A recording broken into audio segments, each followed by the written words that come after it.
Hello and welcome to a new stream, a new day of game dev. And yesterday I did what I said I was gonna do. And that thing that I said what I was gonna do is basically handling the disabling the particles that were not being disabled before. And I want to show you how I did it because I thought about how I could do it and like what would be the proper way of doing this. And well, there are a couple of proper ways to do this. But the one that I found is just first of all including them in the pooling system. And dude, I didn't even say hello. Where are my manners? Hello, Victor. Hello, Mijo, and hello, that one guy. I didn't say hi because I was just chatting with you on Discord, so I kind of like already said hello to Mijo on that one guy, but I didn't say hi to Victor. So hi, Victor, and yeah, welcome to the stream. First of all, um, now that my manners are recovered, uh, let me show you what I did with this. So it's gonna be on, well, the particles manager.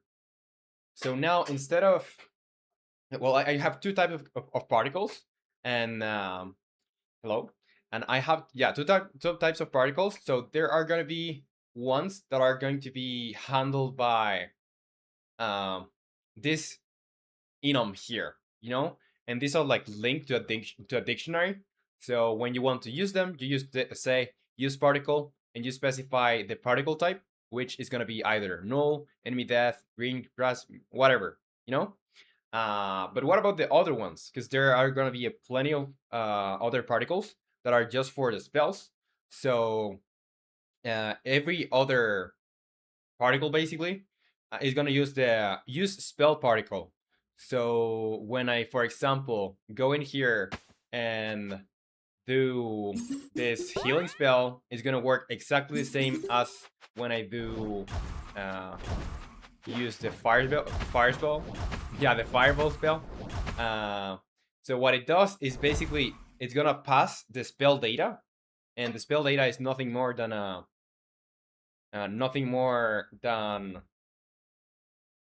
scriptable object that holds my information of the spell, you know. So when I want to use it, I have a thing here called particle prefab. That's part of the data that the spell holds. It doesn't matter if it's a spell you can cast or it's one of those spells that regenerates something. It doesn't matter. You're just going to use it here.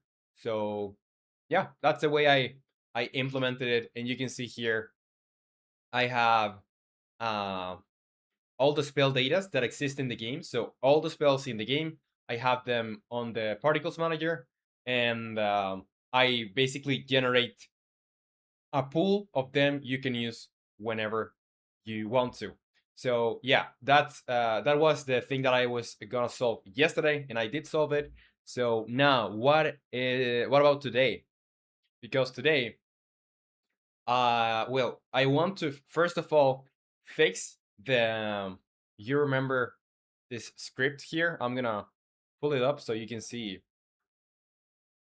Yeah, so I have a script here called element opposites. This script has been giving me a lot of trouble, and when I say a lot, I really mean it, a lot of trouble. Because I don't know why. I don't know why basically, but this thing doesn't really want me to use it, and I think it could be related to the runtime initialized unload method, which is not working very good in here. So what I'll do in here, instead of having this dictionary like this, I will have two different arrays that are going to have the same length and are going to hold the opposites of each other. And here on element, well, element is defined somewhere else, and I can go to the definition of element, and it's just here on enum utils. So I just define the elements so every other script can use it. And yeah, let's go and modify this. So I'm going to turn this into not a dictionary, but I'm gonna make it so, or actually, I'm gonna keep this for now, so I can just um assign things here. Okay, so first of all, I need two dictionaries, or sorry, two arrays, and it's gonna be then. I need to. Do I need to access this? No, I don't really need to access this. So I'm just gonna do serialized field, or no other script needs this. The only thing that other scripts need is the get opposite, you know? So I'm gonna, first of all, let's make this get opposite element. This is no longer going to work like this. I'm going to open this, and I'm going to, for now, just return this, but I'm just about to change that. I'm just going to change that. Now, what do I need? Let's go back to creating the array. So the array, what is the type of the array? Is going to be element. Element, like this, array, and it's going to be um, element dictionary, or sorry, elements, I guess, just that. Um, and it's going to be a new, well, I don't really need to specify it here. Why is it throwing me an error? Element opposites cannot declare instances member in a static class. Oh, because this is a static class. Public class. I'm just gonna not make it static. It's gonna be here like that. I'm gonna do serialize field private element, and this one is gonna be called opposite elements. You know. So, I have to put the. Well, actually, I could put this into a list. Because I need to get every single element here.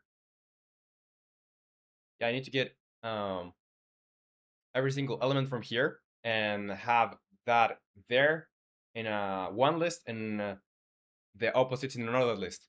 And Victor, you say, why is it so colorful? Well, I'm using Visual Studio Code, and Visual Studio Code allows you to use themes. So you can customize whatever colors you have. For example, if you go here on extensions, I have an extension called Bearded Theme.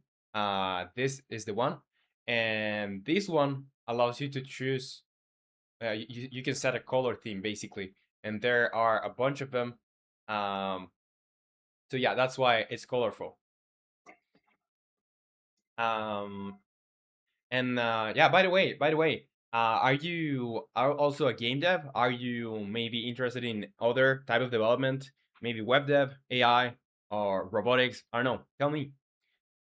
And also, what IDE do you use if that's the case? Okay, let's see. Let's see. I'm gonna have here the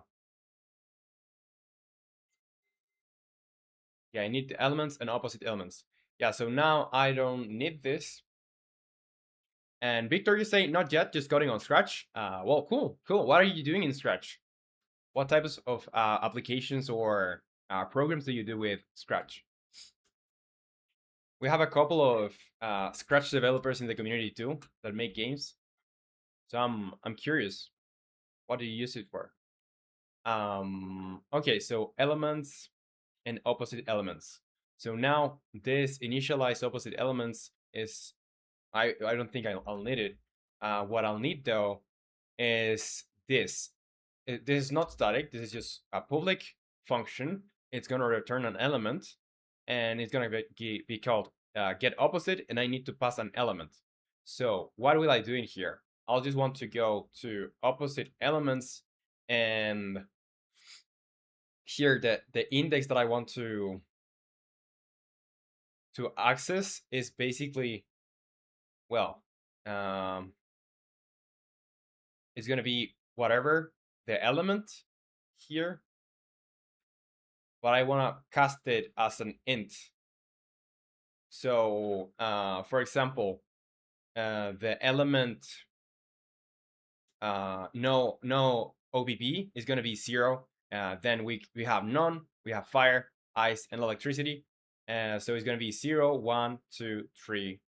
Oh, yeah, 0, 1, 2, 3, 4. You know.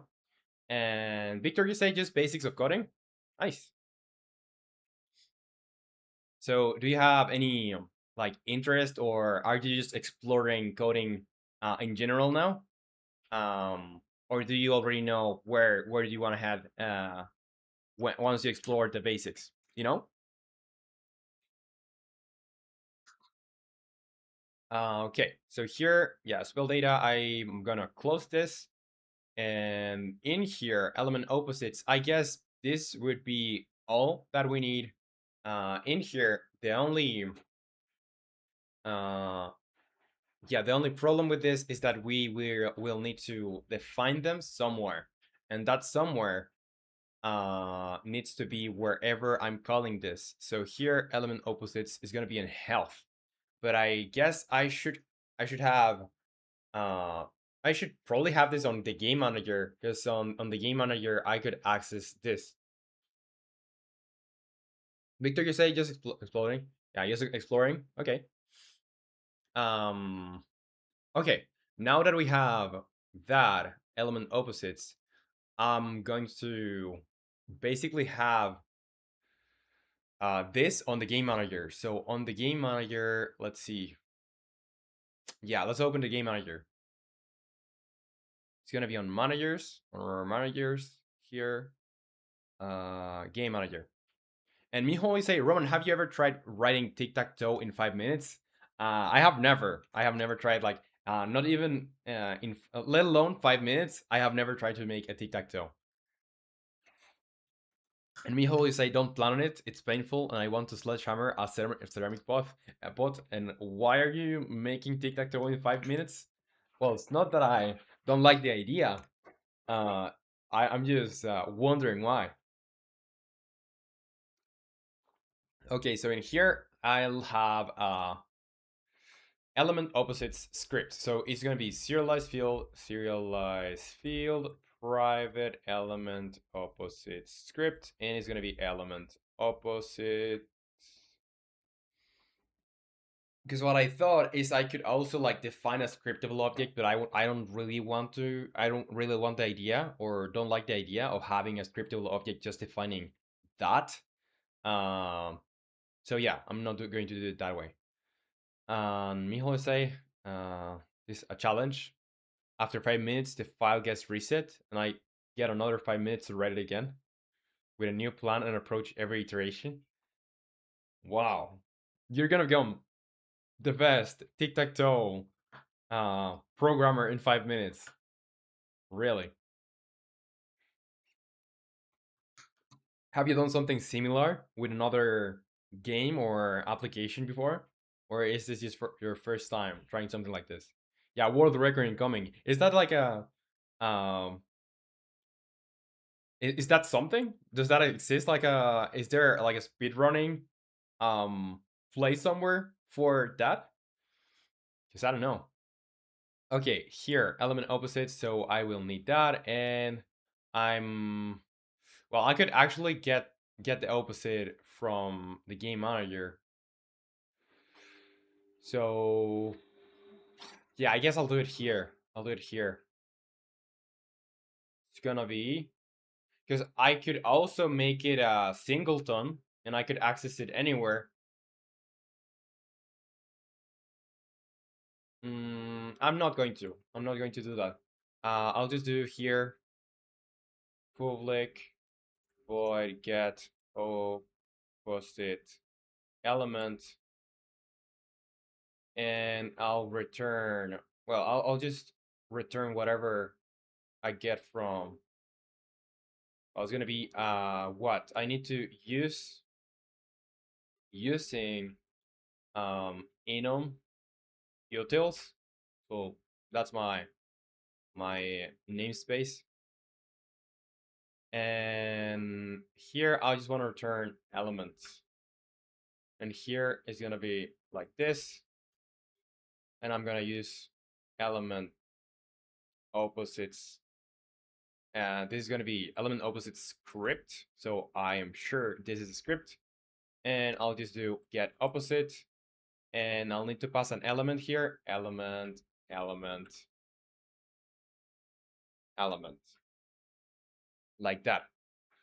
Now, where am I calling that? I'm calling it on health. So on health, instead of having this thing here,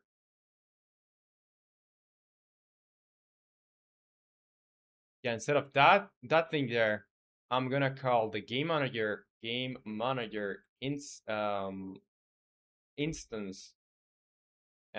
get opposite element, and it should be the same. Should work the same way, just hosted in the game manager. And me always say I doubt this is a speedrun category.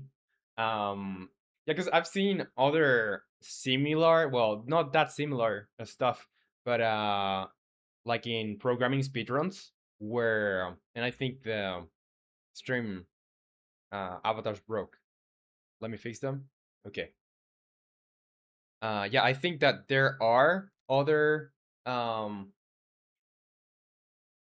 like maybe events or something similar that where other people like where people compete to make programs in a very limited time. Um, I also last year just learned about like advents. Like there's like a programming advent too. Like they run it every year. So yeah, I was wondering if something like that existed.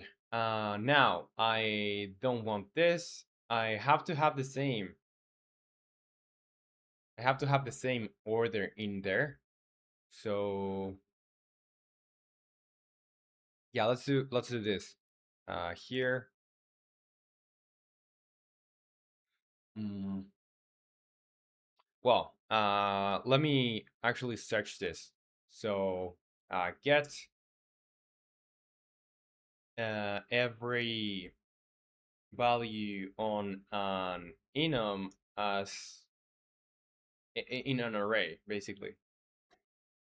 And Nepal is here. Says, "What's up, Roman and crew? What's up, Nepal? Welcome to the stream. How is it going?" So let's see. And I need to do this in C sharp, by the way. So let's be specific. How to loop through all enum values in C sharp? No. Array with values of an enum. Yeah, I don't want a string array. What I want is just the enums. So let me see what I can do in here. If I go to element opposites here.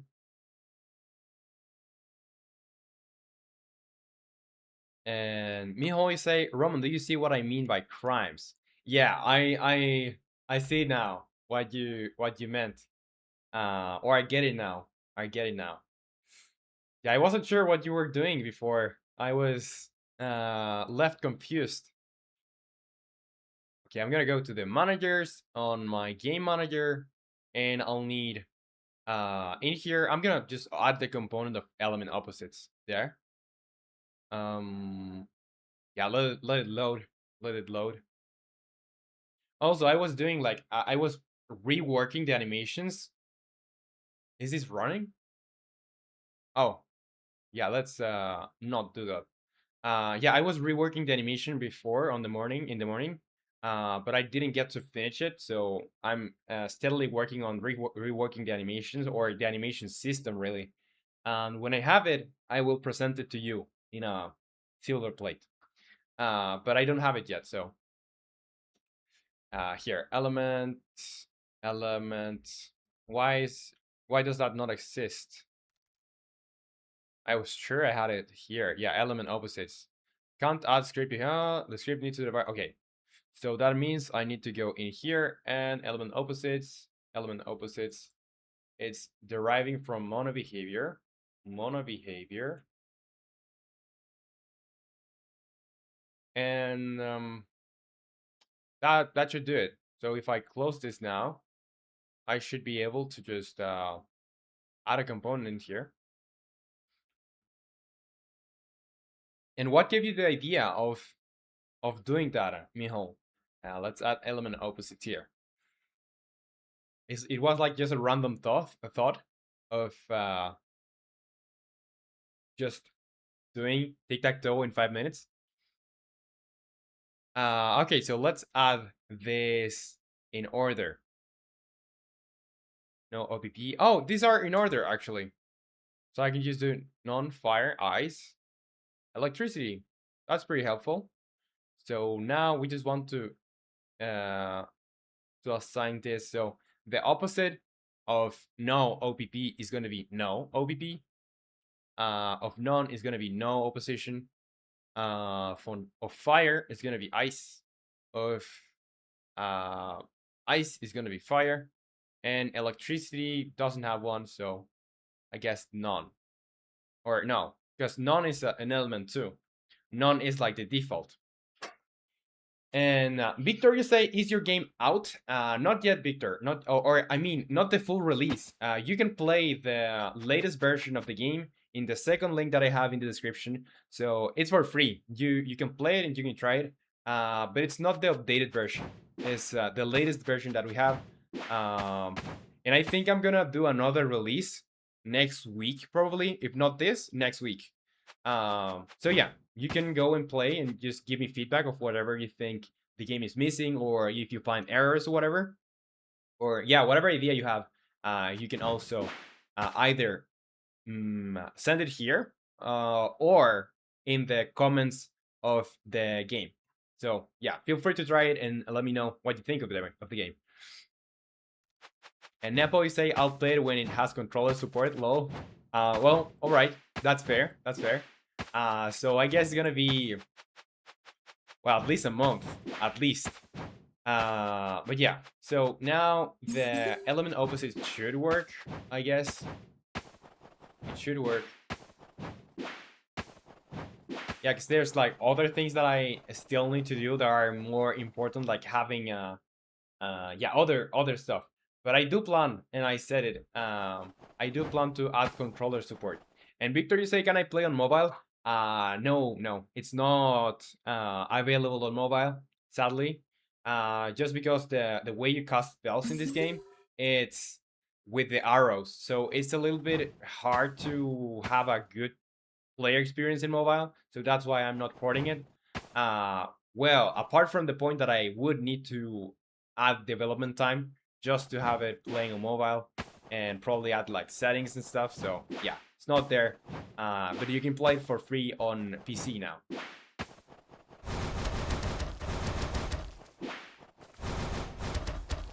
Okay, so if I go here, fireball.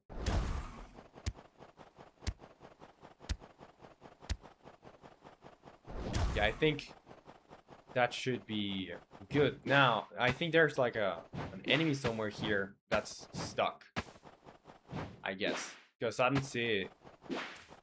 I don't really see. Yeah, here. Well, there have been more stuck enemies now that I think about it.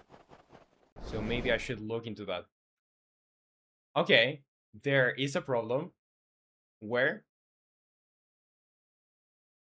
if game manager instance get opposite element, entity element equal exterior element. Okay, so what's happening here? And Neville is saying my favorite part of game dev is playtesting, not decoding. I do this anyway for a living. I don't hate it, but it's admittedly not the most exciting part. Um, well, that's nice. I think there should be variety in what people like when they are doing the same thing. Like we both do game dev, but the part that I enjoy the most is actually the coding part. Not so much the playtesting, to be honest. Uh, the playtesting after a while for me gets a little bit boring because you're like testing the same stuff. But that's just me. That's just me. I just enjoy the coding part. So in that sense, we are complete opposites. But that's great. Um, okay. So why is this giving me a no? Maybe I didn't define. Uh, maybe I didn't define the help correctly. You see, if I go here, if I go, yeah, here, I should have uh like an element here, right? Get entity data. Yeah, it should be on entity data, I guess. So if I go to entity data, this is scriptable object. I have entity element, and that should be, well, it's set to none.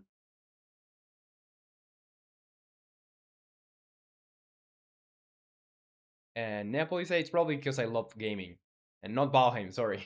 Yeah, it's okay. It's okay. It's I don't know how to say it in English, but there's a saying in Spanish. It's like for para gustos colores. It's like for tastes. There are colors. It doesn't translate very well, but it's like um yeah, for whatever taste there is, there's always something that exists to like um I don't know how to really translate it, but yeah, for para gustos colores. It's just there are things that are made for some likes. I guess that's like the best translation I could find, or I could think of. Um, yeah, to each its own is the closest thing to, yeah, you do you, yeah, something like that. Okay, so here entity data. Let's look at what the entity data for the, maybe I didn't define the entity data of the core. So let's see. Let's go into the core. I'm gonna pause this and let's go to the core. So the core is on Wave Manager, Entity Spawner, and it's a spawner core. So this should have an entity data that is non-existent. So that was the problem. So here, entity data, I'm not going to add for flying or humanoid I want to create another entity data. So let's create.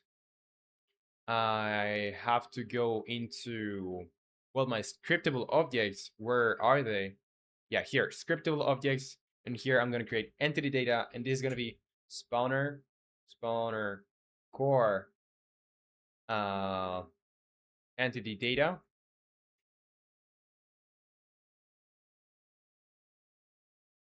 And do I need to put ed? I don't think so. So I'm just going to do entity element is going to be none. So it doesn't really have any, it's not fire type, it's not ice, it's not anything. It's just none. So let's go into the spawner core, and I'm going to make sure that on the spawner core, I have the entity data defined as that new entity data that we just created. And Miho will say, how do you detect a win condition in tic-tac-toe if all you have are square references from 0 to 8? Well, I guess a win condition would be you could have it as you could also have it as an array, right? You can make it an array, two-dimensional array, and put the values there. At least that would help visually, or like to think about this in another way. But hard coded, hard coded, it's the best you can do. But I think, well, you can start dividing by 3.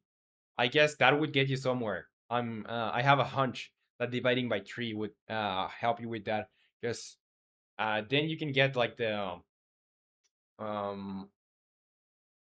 well, you can check for, yeah, if you have it in an array, I think you should place it in an array, or a two-dimensional array would make more sense. So you can just check, for example, if it's on it's on the second, or sorry, first index. So index 1 of dimension 1, you are going to check dimension. I was going to be, yeah, you can just check for lines like this and like this very easily if you have an array, if you make it an array.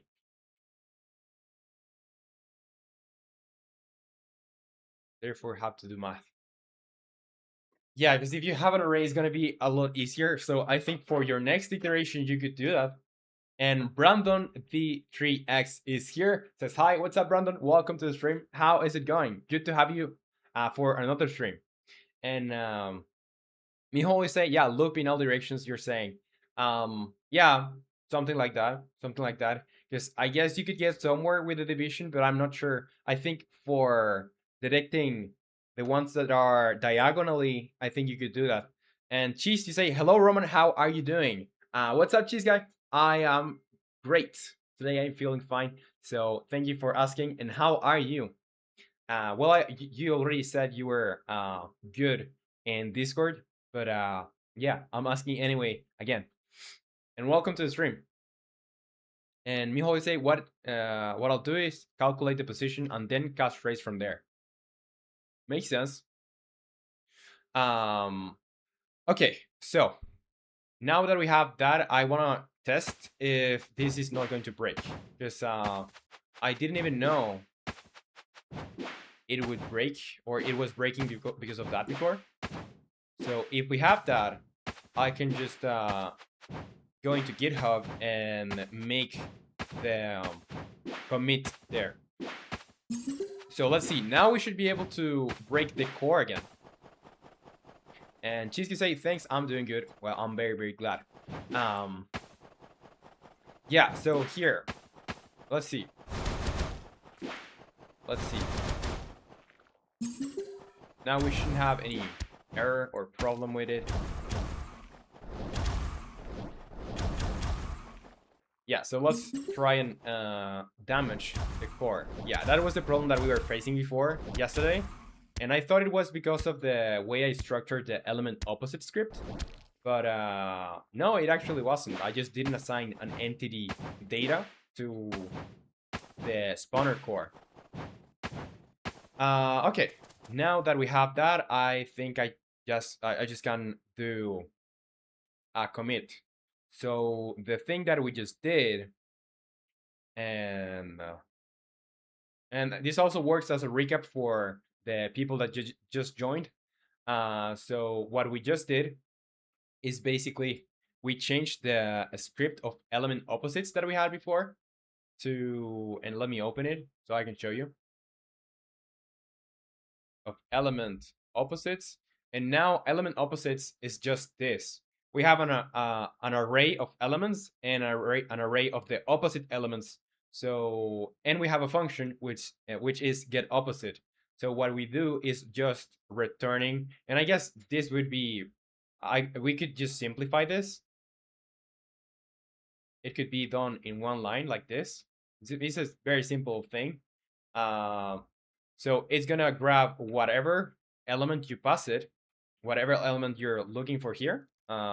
It's gonna grab the number, transform it into a number depending on the element, and it's gonna use that number as an index to access the opposite elements array. So basically, it's gonna give you the opposite.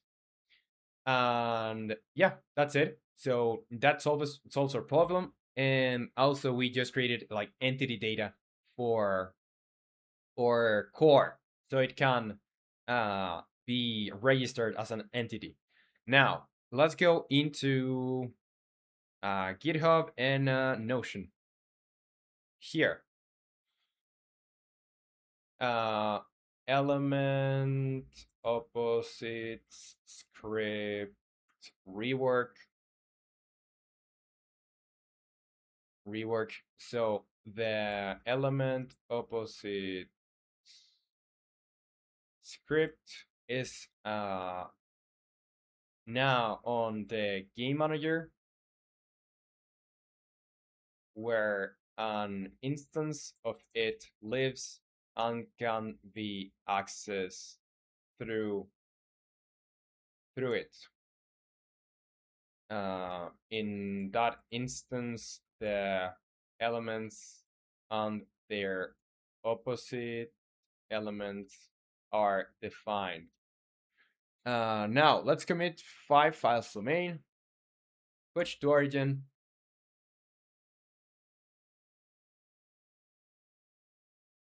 and we're good. We're good. So now let's move this here to here. And the error that we had before, by the way, it was the element opposite script throws errors and sometimes doesn't even initialize.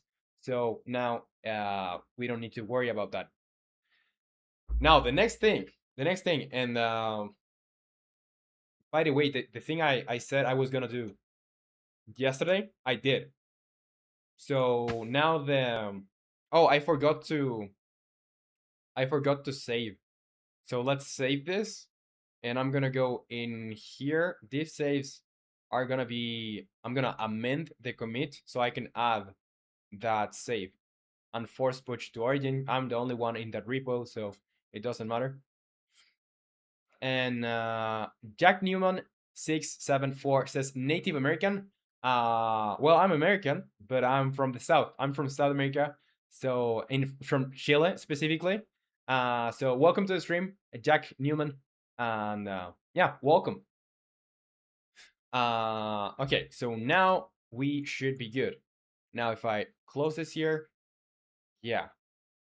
Yeah, let's see what's next. What's next? And before I want to show you what I did yesterday, because I did what I told you I was gonna do.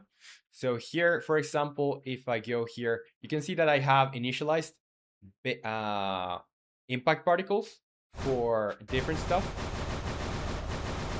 And for example, when I cast multiple projectiles, or it's gonna have like multiple impact particles, so I create new ones if I don't have existing ones in the pool. And the cool thing now is that I can reuse them. So these are going to start like getting grayed out because I no longer use them. But you see, instead of creating new ones, it's going to use the ones that already exist. So that is very cool. And Jack Newman, you say South Dakota. Nice. So from South America, South America, I'm from Chile. Chile, it's the place that I am from. Uh, so yeah, are you interested in game development? Maybe another type of uh, development? I don't know, web development, AI, robotics, other kind of development. Jack, let's see. So yeah, the next task is actually making another spell. So I was really postponing this one because I think this one is gonna be it's gonna take a while. Not because of the way it works, but because the way I need to display it, like visually. So it's the chain lightning. That's another spell for us. So I'm gonna tell you how it works. But before, let me read Ronak Edits. So Ronak Edits says, "What's up, man? What's up, Ronak Edits? Welcome to the stream. And how is it going? How's it going? Tell me." Um, so yeah, chain lightning, and this new spell is basically going to be our first electricity spell. And what it's going to do is basically um when it impacts somewhere, it's going to affect the enemies that are close to the enemy that was impacted, like making the lightning or the electricity distribute between enemies. So it's going to be like an area of effect spell, but with more steps. And Ronak Edit says, "Fine, man. What about you? I'm glad you're fine, and I'm pretty fine myself. I feel awesome. So thanks for asking." And Victor says, "Isn't AI just robotics?" Nope. There are separate branches of like computer science or programming. Because AI is when you do like AI could be machine learning, could be applications for, I don't know, detecting stuff in cameras, for example. That could be AI, and it doesn't need to be applied to robotics. So and robotics are when you have like robots or like yeah, mechanical things moving and you control them by code, not necessarily using AI. So those things can go together and go together quite often, but are separate things. And Mijo, you say, "I'm happy to know the other person who is suffering from tic-tac-toe. It me using WSAD in tic-tac-toe somehow. uh how?" And Cheesy say, "I wouldn't say so. It's more like a program." And Ronak edits to say, "So what are we doing today?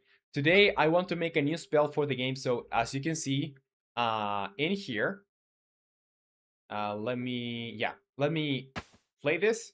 And if I press Control, you'll see that menu for our spells has like 6 slots that you can use, but I'm only using 5. So I want to create another spell before I do I do another release of the game, which is going to be version 0.2.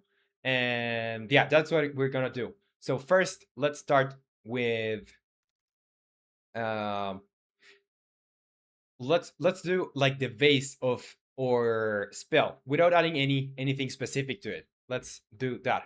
So I'm gonna go into our spells folder, and I think I can just mm,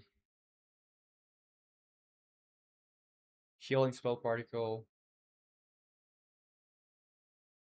Well, I'm gonna need another type of particle, to be honest. I think. um yeah, so what I'll do is I'm gonna just start with the magic projectile impact particle. I'm gonna duplicate it, and I'm going to create the how did I call it? Let's see. It's gonna be chain lightning. So what I want to do is like basically when the spell impacts something, it's going to like have an area where it's going to also damage the other enemies, but it's going to work a little bit different, at least visually, from the ice spell.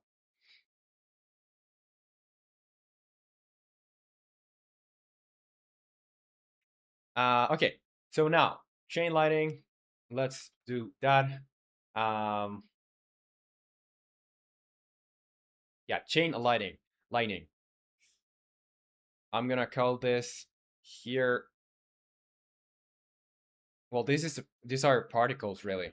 I'm gonna go into the real like spells. So here, where I have my magic projectile, I'm gonna duplicate the magic projectile, and I'm gonna call it chain lightning. I hope that's how you write it. Let's go in there. I'm gonna enable it for a little bit so we can see what it looks like. And Ronak edits, you say, oh, that's great. And when is the game releasing, bro? Not sure. I'm not sure. I think probably next year. I don't think it's gonna be ready this year. But I will be updating the game and having releases. So probably if not this week or next week, yeah, if not this week, it's gonna be next week that I have another version that you can try on itch.io. And yeah, if you go to the first link on the description, you will see that there's like a link that says like play my games or something. Yeah, there you can go and you will see um this. Oh no, not this. That's for my YouTube channel. You will see this. So here you can see all my games, and I'm going to be updating the game in here. So the current version for the game is 0.1.2. I will have the 0.2 either this week or next week. And me always say, oh, new element, let's go. Yeah, new element. So let's see. Let's see. Let's go in here, and I'm going to select all the graphics, and I'm gonna play restart. And well, let's get close to this. And I'm gonna make it bigger so you can see what I'm looking at. And this is the basically the magic projectile, the main or the basic spell that we have. So I'm just going to modify their colors for now. And yeah, probably add some more particles. So like we can differentiate from one and another and the other. So here it's gonna be, yeah, projectile cap. I think I'm going to keep that. I'm just gonna make the start color be somewhere along like yellow. Cause our electricity here is gonna be yellow. And here the same thing. So it just a little bit different than what we have for other spells. And I'm gonna increase the saturation of these colors here. Now this looks like a fireball, to be honest. I should make more textures for the spells. But what I mainly care about now, it's probably we're gonna have like a an overhaul, a visual overhaul of every single element someday. I hope so. Um, but what I care about now mainly is just having them be distinguishable by anyone, and also having them functional. And that one guy say, hello, I'm back. Well, welcome back, that one guy. Welcome, welcome. And Cheesy say, I think Roman is going to cheat on C# with the Unity particle system. No, I'm not cheating. No way. We're just friends with the Unity particle system, but C# is the love of my life. Um, okay, so here, let's do another particle. Let's do another particle. So we just want something that conveys the electricity in this. So I think we could do a texture. Yeah, I think a texture probably will be the best move in here, because if I go here and I do trail scroll, this is the material. I'm gonna get my face out of here for a little while. This is the material that we have. Let me pick a plane. Yeah, this is the material that we have.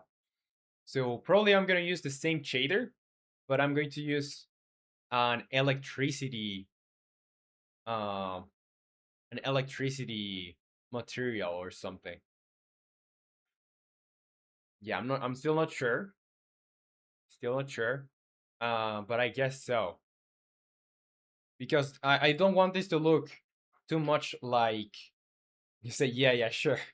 I don't want this to look that much like fire, because it's gonna look exactly the same if I don't change it. And that one guy you say looks good. Did you make that Friday? No, I didn't make it Friday. It's the same.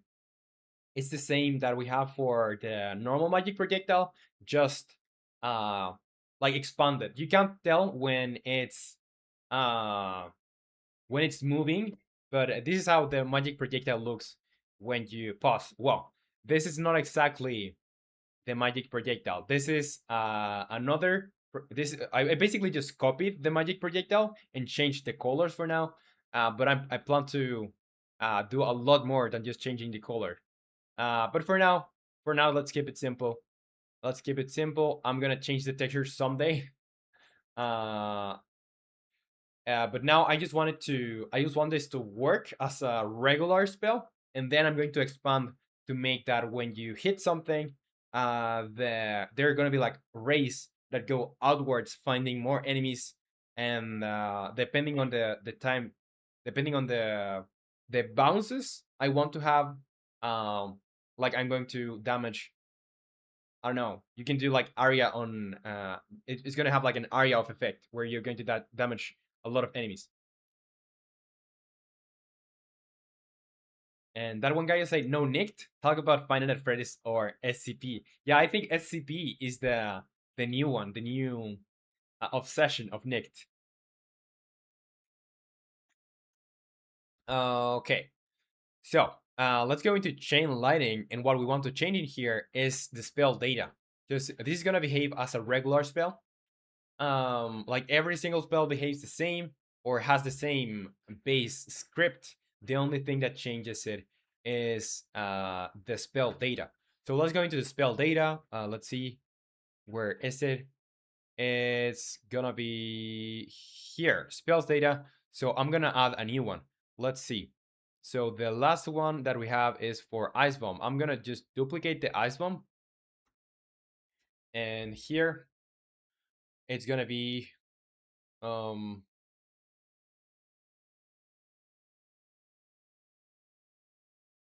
mm, mm, mm. it's gonna be chain lightning, and it's gonna have an index or an ID of 3. So chain lightning. I hope I'm writing it correctly. I'm gonna look it up in here. Is that how you write it? Lightning? Yeah, that's how you write it. Okay, so here we have it now. The spell ID is gonna be 3. The name is gonna be, oh, and I wrote it incorrectly. Lightning. Here it's gonna be chain lightning. Lightning. The spell icon. I still have to do icons for all of the spells. So that's another thing that I need to. I should put it here. I think we could have it before version 0.2. So let's add it here. Spell icons. It's gonna be part of, well, art, kinda. It's gonna be well, not UI because we don't need to change anything. It's just well, not programming. It's gonna be Unity because we need to set it. Not really make anything. We just need to set it there. Yeah. Can also add like a version? Yeah, I have a version thing here that I could technically use, but I'm not using it. I don't know why. Miho is like, quick share your hot takes on Minecraft. Yeah, I know probably he's like playing SCP or something. So let's let him enjoy the SCP game. Okay, so chain lightning. Let's continue this. So here Is trigger spell? No, it's not trigger spell because we have a couple of trigger spells, which are basically spells that trigger as soon as you select them, which are the mana regeneration spell and the health regeneration spell. Those are trigger spells. Now, for screen shake, I'm gonna give it a regular amount of just one. The status effect, I have to create another status effect. So here, this is gonna be medium chalk. I'm gonna call it. The element is gonna be electricity. The duration of this is gonna be, I don't know, 2.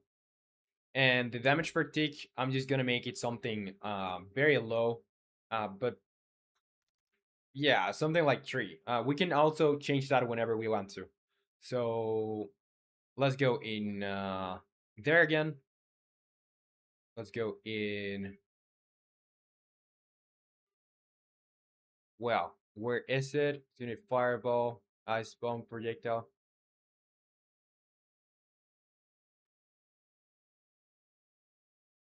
And Mijo say, quick share your hot takes on Minecraft. Yeah, Bedrock is better than Java. And Mijo say he's playing your only move is hustle. It's at Discord. Okay, let him play. Let him play. Mijo say, and not me who broke into his house or anything. Yeah, sure. That's not the case. Okay, so here, let's see. I'm inclined to do to expand the spell script and have a variable called complex spell. So a complex spell can cast another spell on impact. You know what I'm saying? So we can have more control over what happens, and have like possibility for uh yeah, more spells.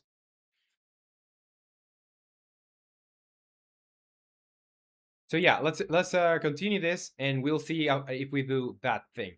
So now, what is next? Let's go to the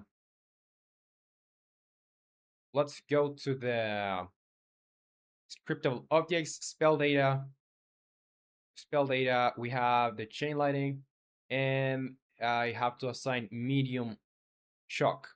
Now the spell uses. I'm gonna give the player how many uses of this, because it's gonna be like powerful, I guess. Let's give it 5. Let's just give it 5, and the damage it's going to deal is gonna deal not a lot of damage. So let's do 5 damage maybe. But what it will do damage is gonna be the effect itself, not the impact. So the mana cost is gonna be something like I think 20 is all right. 20 is all right. So the lifetime 5. I think I'm gonna do it a 4, so it's not, or a 3-5, or just a 3, and I'm gonna put the speed to 35. So I guess that's good.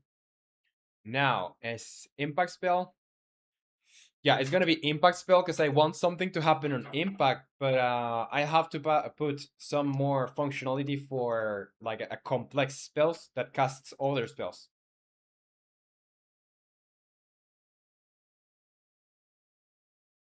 And a cheese, you say, not at all. And that one guy, you say, so turns out I have joined the Discord server in like February to 2025. I have never spoken. My profile is ugly. Lol. Um, why is your profile ugly? I don't think it is. Like, if you look, it's a cat. It's a very silly cat. So why would it be ugly? I think it's epic.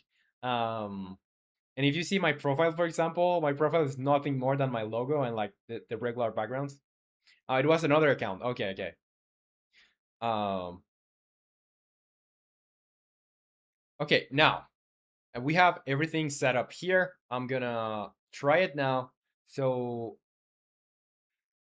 Oh, also, I need to get in here on the chain lighting, and I need to basically assign the the prefab itself, I think. Yeah, the spells prefab. So let's do that.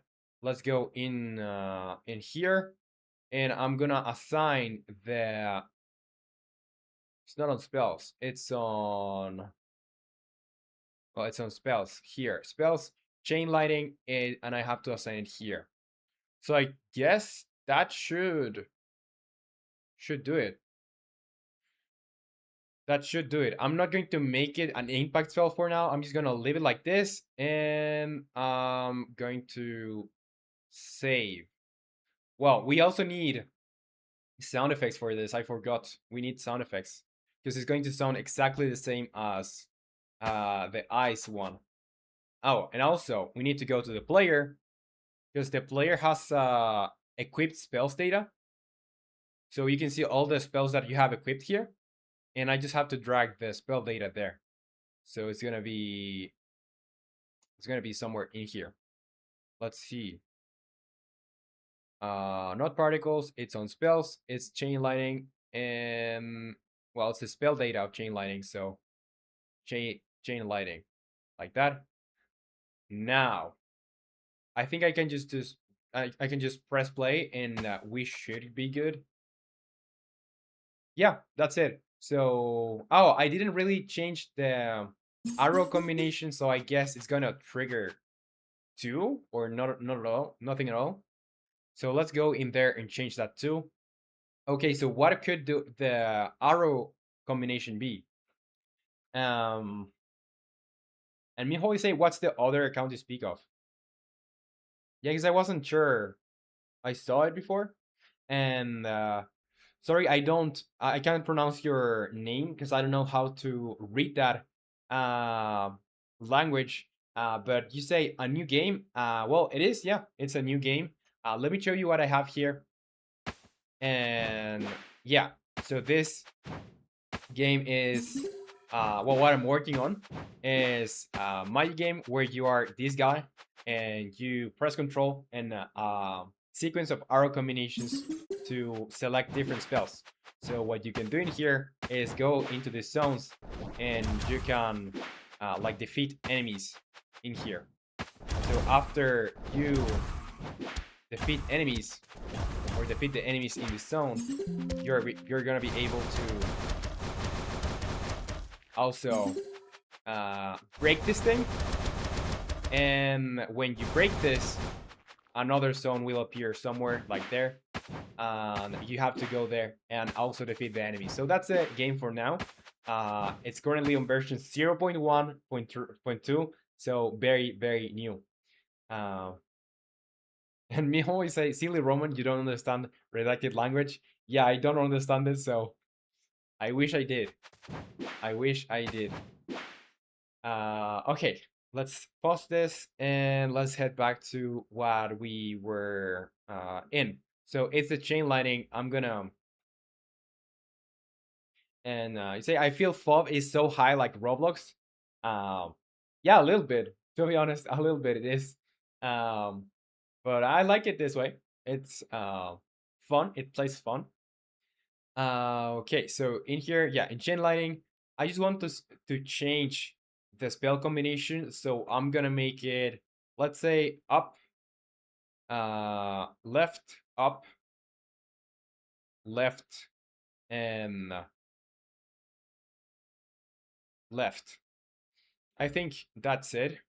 So if I go here and I press up, left, left, I'll be able to select the new spell, and I have an error popping up. So what does the error say? It says argument out of exception or argument out of range exception. So index was out of range. What is this? Use spell, currently select spell. Mm, well, spell ID. Mm. Oh, because I haven't added the spell to the spell manager. So makes sense. I can't use it. Let's go into spells manager and add that. And Miho say, I can't wait till we learn the very dark lore of the wizard in this happy-go-lucky world. Um, yeah, we'll see. We'll see. I still need to like do the whole story, but I plan to have something interesting going on.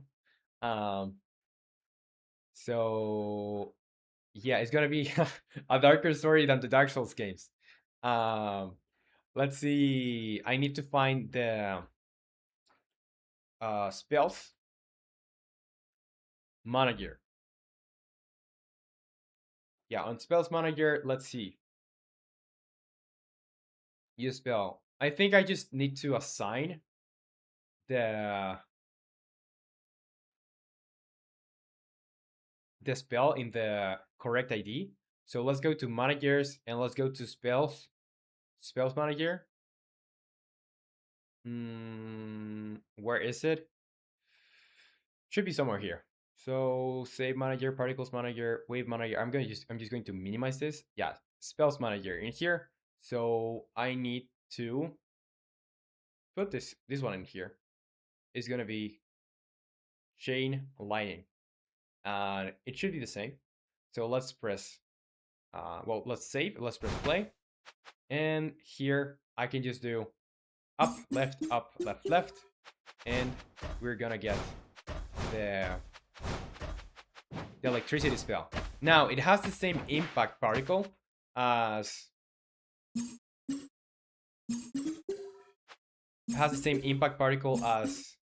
the magic spell, because that's the one that we're using for everything else. So we need to create impact particles for it.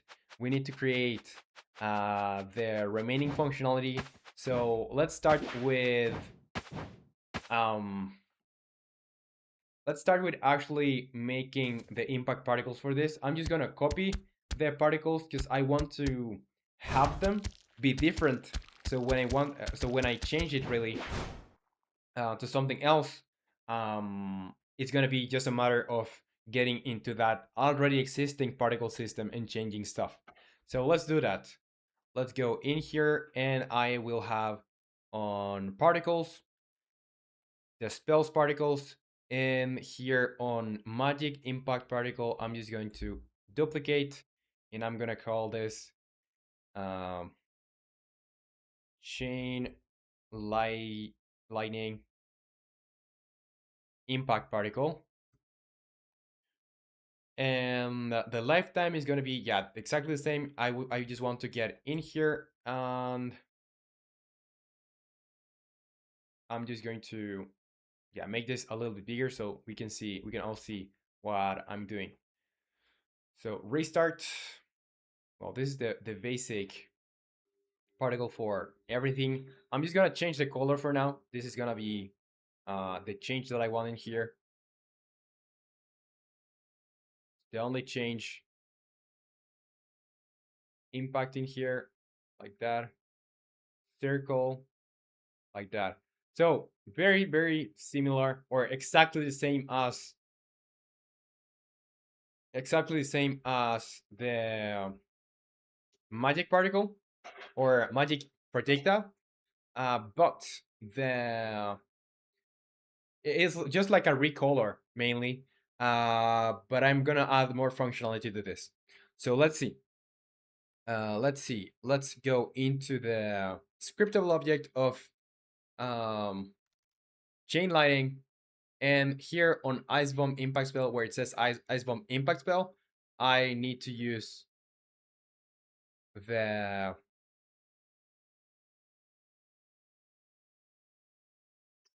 where is it? Yeah, this thing, the spells in here, the particles for the spells, it's gonna be Chain Lighting Impact Spell. So I'm just gonna put that there. And if we press play now, it should get updated. And let's see.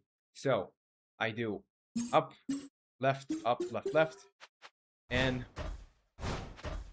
no, it's exactly the same. Did I forget to do something? Seems like it. It seems like it. So let's go again into the spell because we changed everything to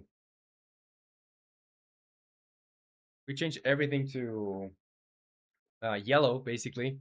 Let's save this. Let's save this and let's see if maybe I didn't assign this to the chain lighting.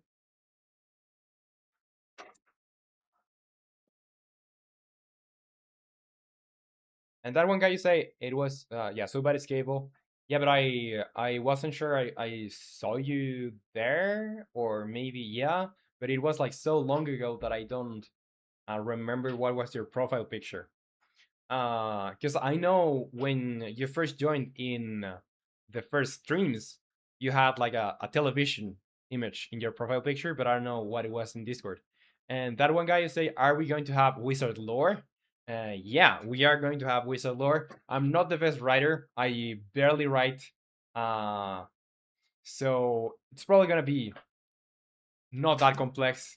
But we're gonna have some lore. We're gonna have some lore. So I'll try to make this. Well, it's gonna be an open world, so it better have something to show. So yeah,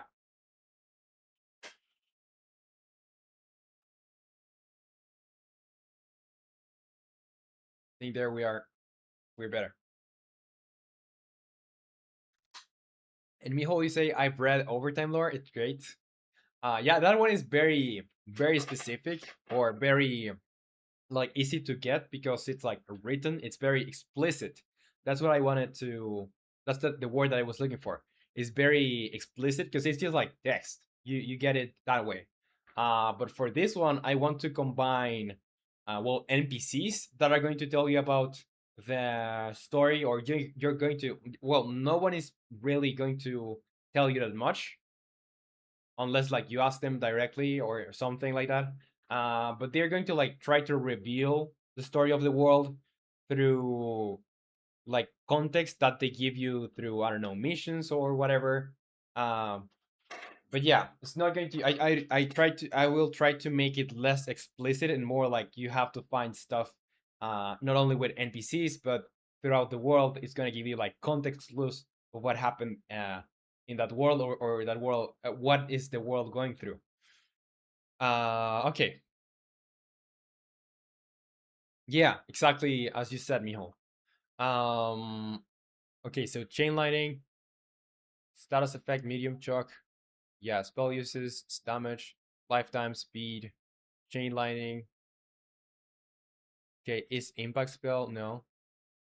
Impact area range, impact damage, impact status effect. That's for well, that's for if it was an impact spell and it's not. So casting AC and particle prefab chain lightning impact particle. So I don't know why, but it's not using the particle that I'm telling it to use. So here, yeah, why? I don't understand why it's using that one.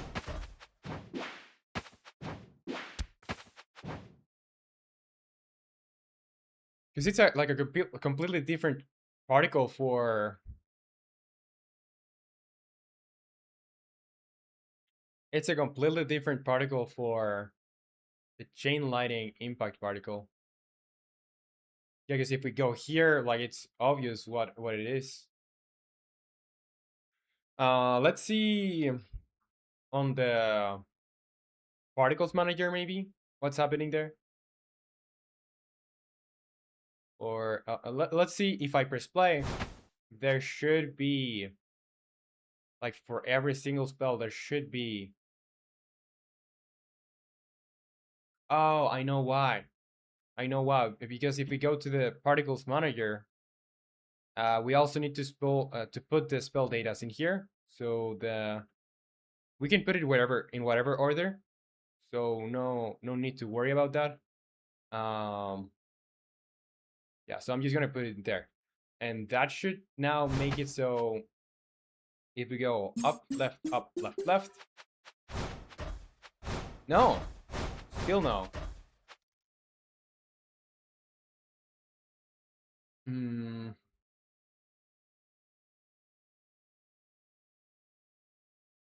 Particle system prefabs. Free status particle.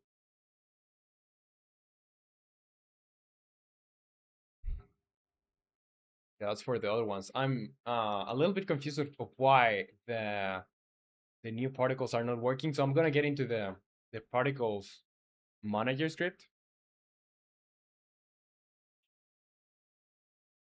And Cheese, you say, all right, I have to go. Have a good day. Thank you, Cheese. Really appreciate you joining. And yeah, have a good day too. See you next time. Bye bye.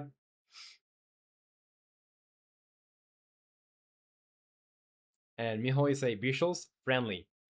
Wizards, do not trust them with your water cup. Exactly, exactly. So I want to have like some sort of backstory that makes these silly characters be like more, I don't know, have like more uh, real world building. Like they're not going to be that silly in terms of character.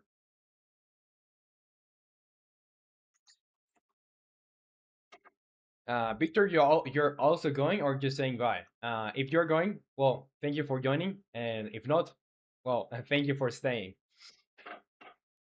Um, okay, so let's figure out why the particle is not trying or is not really using that the new particle. So, are you saying bye? Okay, yeah. Um, okay, so here at least in the particles dictionary, which key? Yeah, so basically for every single, yeah, that's not the one I'm concerned of. It's this one, initialize spell particle. So for every spell data in spell datas, I'm gonna ask if the spell data is not null, and I'm gonna open another list. And Victor, you say I thought the live was ending. No, no. I think I have like, I don't know. I normally do like 4 hours, 4 hours of live. Um. So yeah, we have we have time left. We have time left. Okay. So here, new spell particles list. I create it. I then assign a game object. I create a game object, and basically it's just creating the spells and putting them into the pool of available spell particles, and then I set them to false. So I want to see, even though I can't use that particle, let me see if I pause here and look in here, there should be something called chain lighting. Yeah, so there are impact particles in here. If I, oh, yeah, if I go in here and I enable it, you see there are some particles. It's just that I don't know why I can't um, access them, because it should be the key to access it should be the spell data. Um, so let's see. Spell particle list by spell data that add. Okay, and here spell particle list by spell data. Let's go to the particles manager in here. Let's go to the particles manager. And okay, we don't want to touch anything in here. What we want to touch is the spell datas. So here we have Fireball, Healing Spell, Ice Bomb, Magic Projectile, Mana Regen Spell, and Chain Lighting. So why is it doing... let's go to the spell now. Let's go to the spell. Spell data. Where is the spell data? It's gonna be on scriptable objects, spell data. So chain lighting. This one's a no. Spell ID is 3. Is trigger spells? No, no. Screen shake, medium choke, spell uses. Yeah, everything else seems to be working. It's just the particle prefab that we have a problem with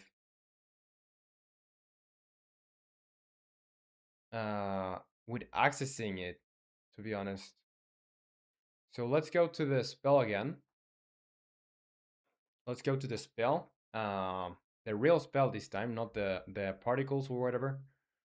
Yeah, spells in here and chain lighting. Oh, it's just because I forgot to assign it on the spell itself, the spell data. So it had the incorrect spell data. Now I just assigned the chain lighting and we should be good. So if I go and press play here and I do up, left, left, I should be able to get the correct particles showing up. Yeah, so the problem now is that even though, well, it's not really a problem, is that we have the sounds mixed up because we are, remember that we just duplicated another spell. We are using the sounds of impact and launching of that spell for the this spell, and it's weird because it doesn't really correspond.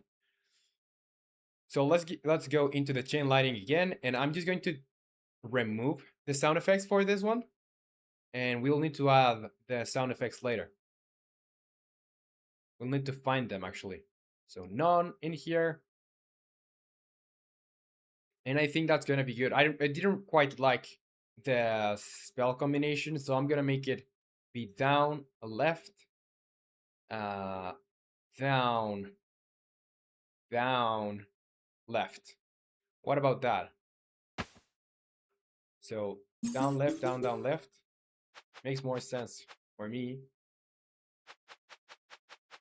And currently it doesn't have any effect or sound effect, but we are going to give it an effect in a while.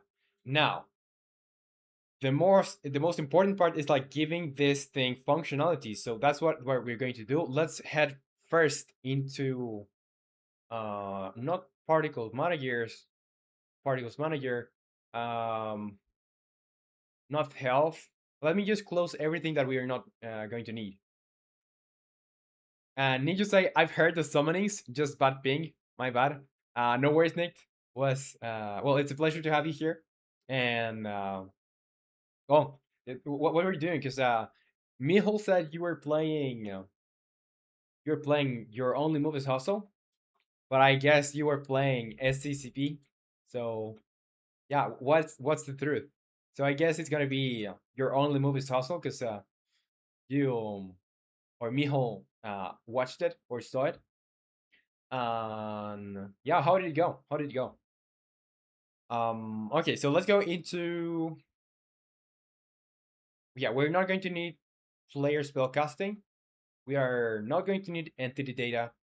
We are not going to need game manager, and we are probably going to need no particles manager either. So let's just open the spell script in here, spell, and I wanna see if I could create another thing called like complex spell, or yeah, I think complex spell would be a good name.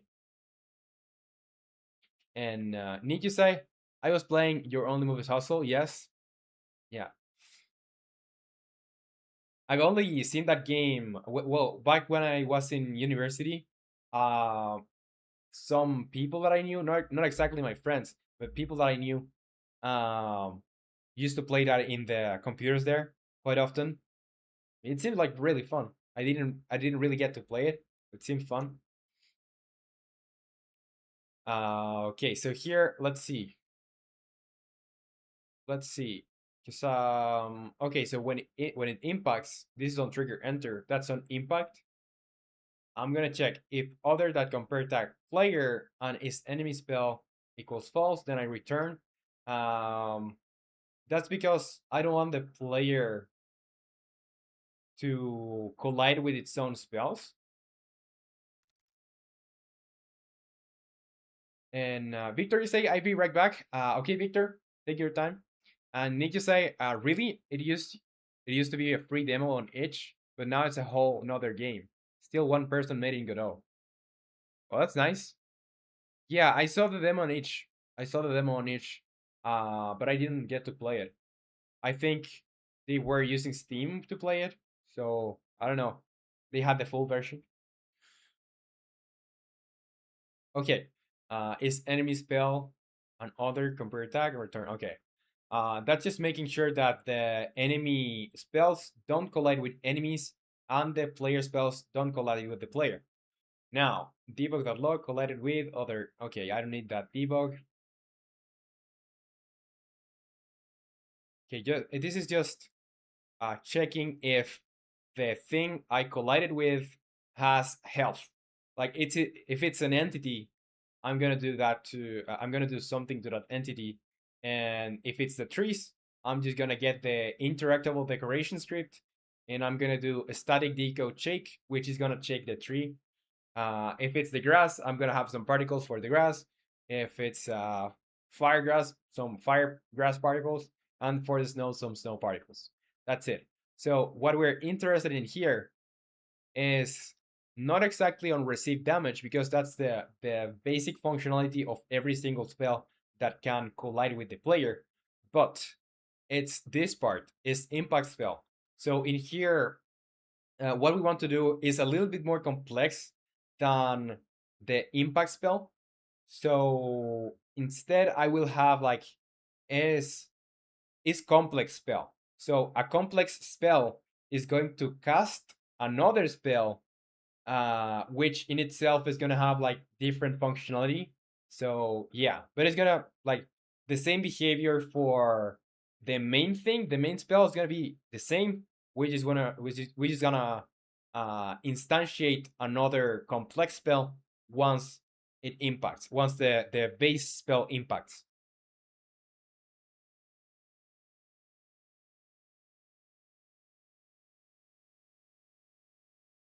And that one guy, you say, okay, got my old account back up, low. Um, well, if you have it, why not send a message on Discord so we can see what was the awful account you said you had. And Nick, you say, okay, okay, it's pretty complex, mind you. The skill ceiling is high, but the entry bar is not nearby friendly at all. Um, yeah, I saw it was like a pretty complex game. I think if you want to like get into it, maybe you should get like a friend or someone that's new to the game too, because that's yeah, otherwise you're gonna like struggle probably. And you say I like the game, it's fun. No one wants to play it with me though.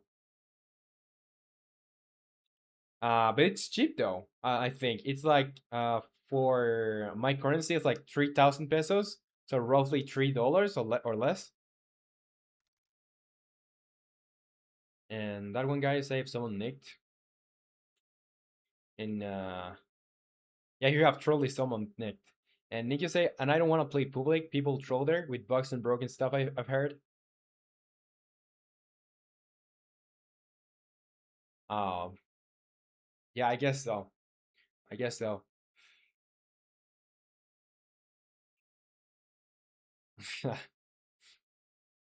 Yeah, rage baiting. Okay. So in here, let's do another thing. Basically, here is gonna be on spell data. So I'm gonna open spell data, and here is impact spell. It's gonna be public bool is complex spell, and probably I should probably organize this better because I will have a lot of stuff here. I should probably put some headers on so we can like have categories. So here I'll do header spell logic trigger spell. I will have is impact spell, and here public bool is gonna be is complex spell. So those three are gonna be close to each other. Then I wanna have like an a category for visuals, or yeah, visuals, and another for audio, maybe audio. So I will have the audio clips here on audio, because this is getting quite long, so I should probably have like a separation for these things.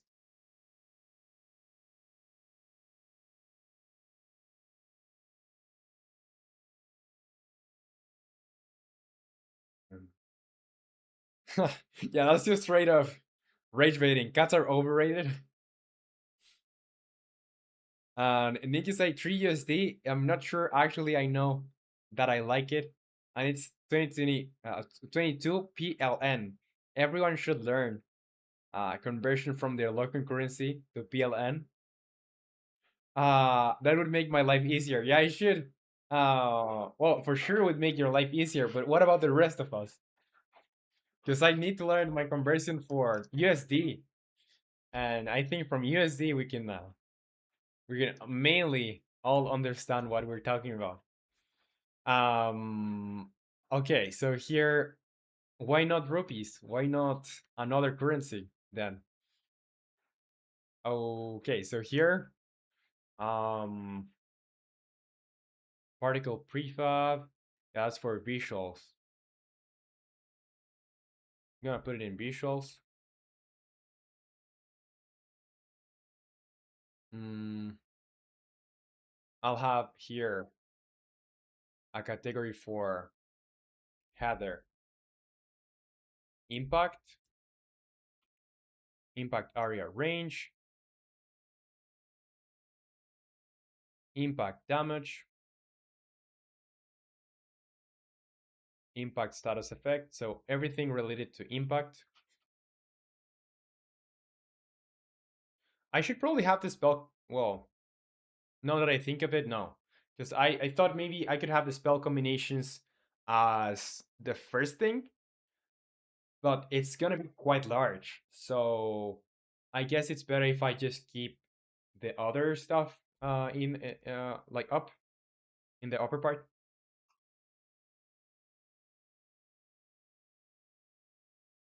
Just rage baiting. Cats are awesome.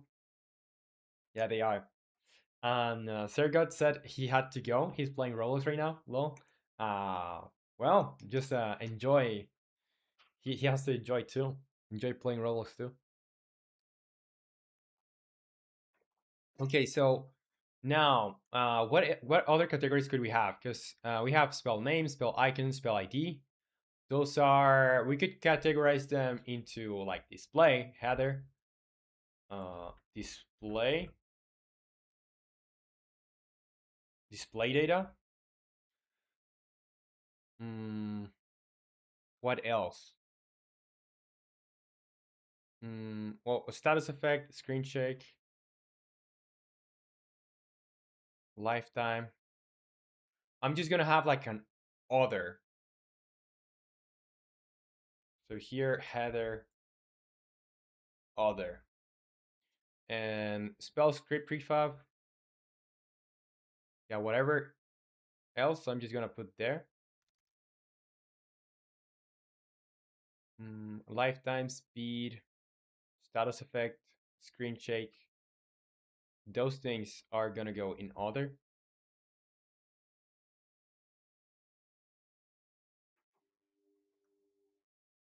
I think that's good. At least we have some kind of division in there.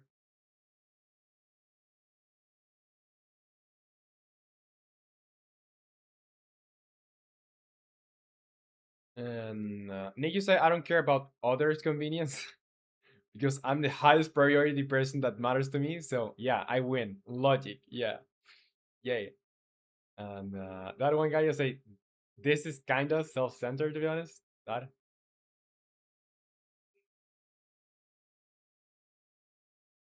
Yeah, a little bit, just a tad bit self-centered. And Nick is like cats are overrated. Doesn't get shown in top chat. Interesting. Okay, let's do. Let's go into another, or let's see the spell data again. Because since we changed stuff, I hope the values remain the same. Yeah, so we have a little bit more order now. Well, I'm very glad I did that. I did this now because it would have been very difficult to do once I add way more stuff because we were adding. Well, at the beginning we didn't have that many variables, but now we have. So yeah, as for impact, and Victor says, "Guess who's back?" Well, you. Welcome welcome back to the stream, Victor. A pleasure to have you back. Um, so okay, now that we have this better organized, um, yeah, now that we have that better organized, let's start doing the is complex spell. So is complex spell, we're gonna have to add here on spell data. Um, we're gonna have a header for complex spell. So here header complex spell, and we're gonna have serialized. Well, I don't need to serialize. These are all public. This is gonna be public. What? It's gonna be public. Mm, um. Well, I could call it like impact spell, but it wouldn't make that much sense. Um, how can I call a spell that is going to be triggered basically once the first one has impacted somewhere?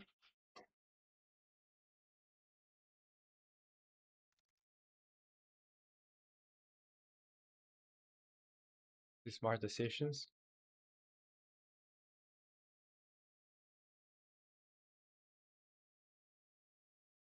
I lost. Yeah, yeah, that's your first loss, I think, like big loss.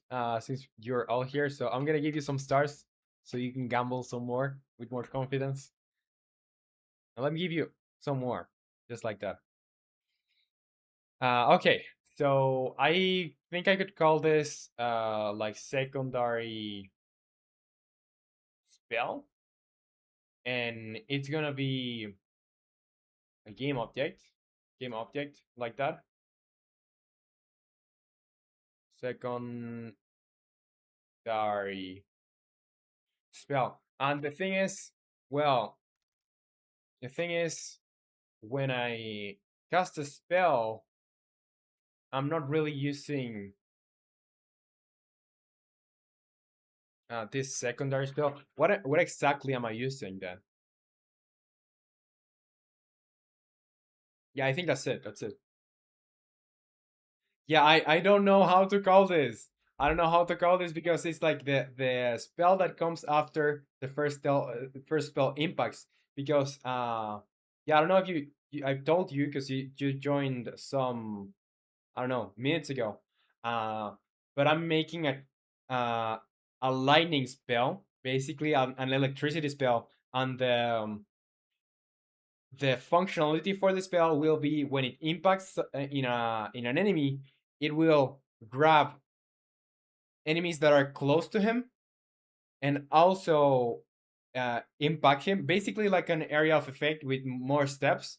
But it will also like show the specific like connection in uh, yeah, there's gonna be like race going up from the first enemy to other enemies, and it's gonna deal a little bit of damage. So yeah, that's it. Mm, okay, so not sure how if I will call this secondary spell. If I were to change it, I can. Um, I can just do F2 and it should change it throughout the whole project. So if you have any other name that is better, which is not going to be that hard to beat, tell me so I can change it in here for something that makes a little bit more sense.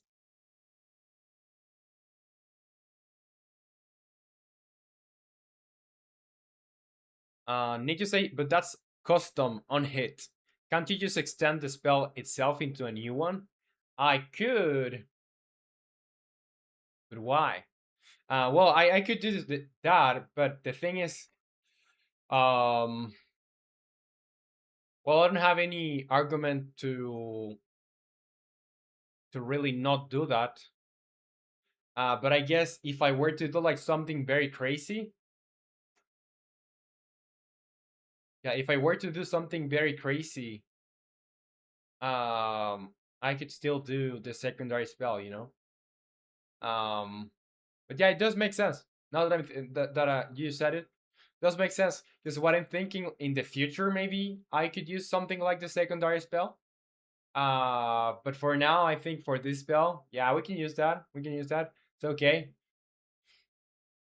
I'm gonna hear the what you say. So I'm just gonna get rid of this. And this still was helpful to just because I cleaned up this. Give me just 1 second. I'm gonna go and take a bathroom break, and I'm gonna be right back.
Let me read you. So Mijo says rock spell splits in two.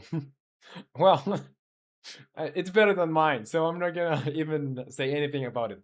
And Nate, you say there is really no point to it right now, but a delayed second use thing, that would be a good idea. A delayed second use thing.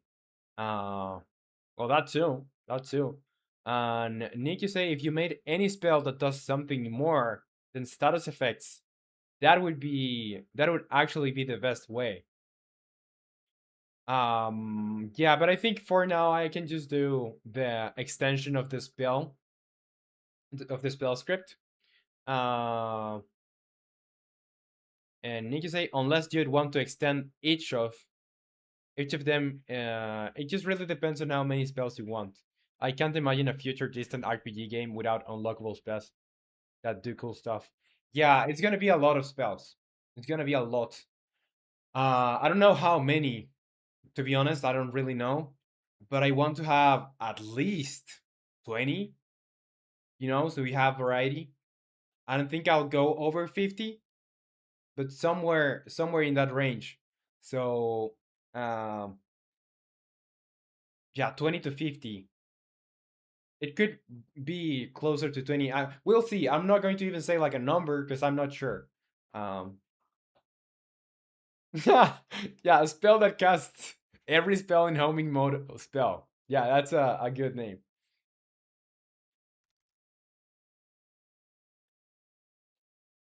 Yeah, but you're gonna have a limit of the spells that you can carry. Maybe I'm gonna do like another separate slot for like passive stuff. But yeah, that's the main thing.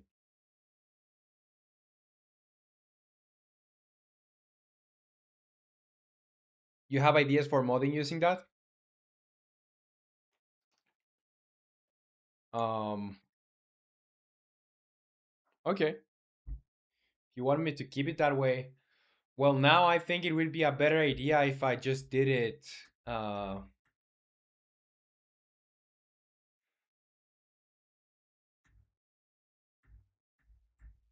so this would be better for modding, you say?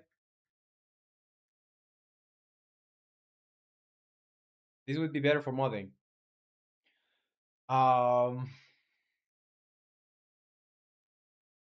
yeah, the thing is just having the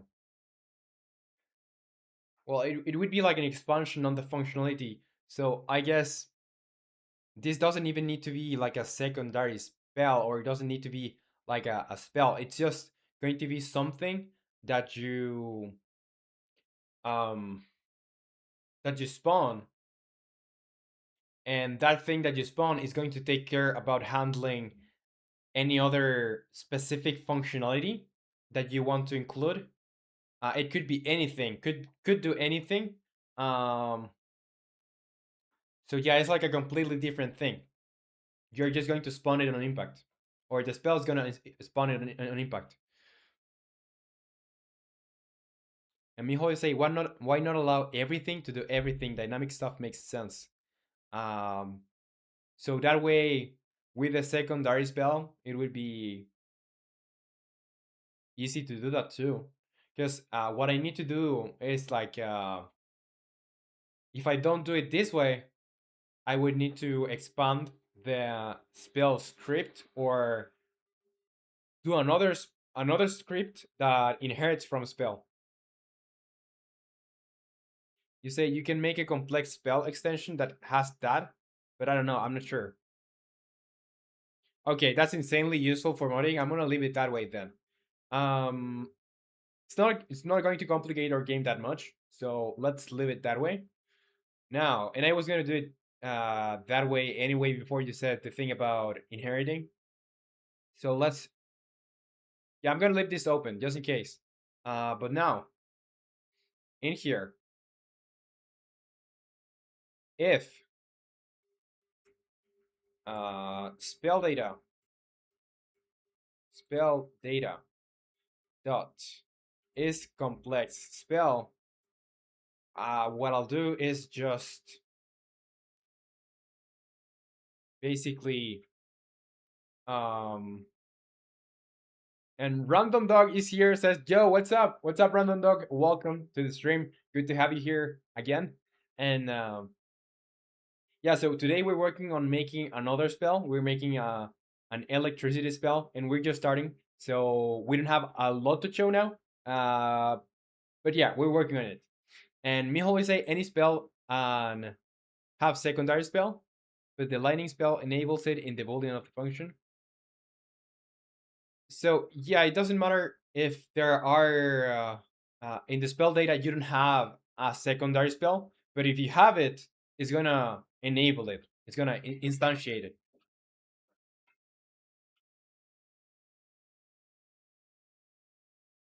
And Random Dog says, "Remember me? Yeah, I do remember you. Yeah." Um, and Nick, you say instead of secondary spell, we should name it impact spell. Well, I would call it impact spell, but we already have something called impact spell. Because there are enemy or there are spells that have an area of effect that you can just say what the area of effect is.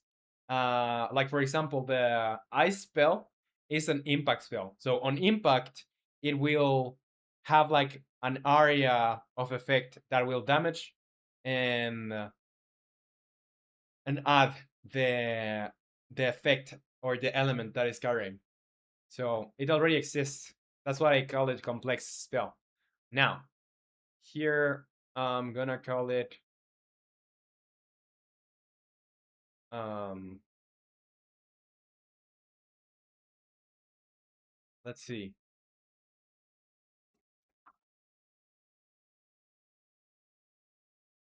Mm, yeah, what's the functionality for this? If it's complex spell, I'm gonna check if the spell data dot. Well, this should be handled by the spells manager. So I'm gonna go into the spells manager and add functionality for this. So spells manager. I'm glad. I'm glad that I remember how everything is called because I can just look it up. But progressively, like I'm looking up more stuff progressively. Yeah, like more like all the time. I'm just looking up and looking up stuff. Where at the beginning of the project, I wasn't looking up anything. I just clicked stuff.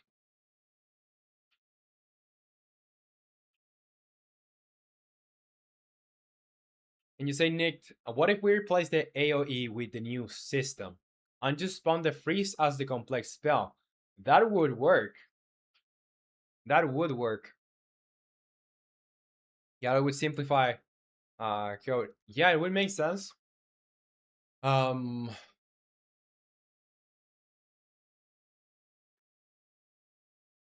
yeah, why not?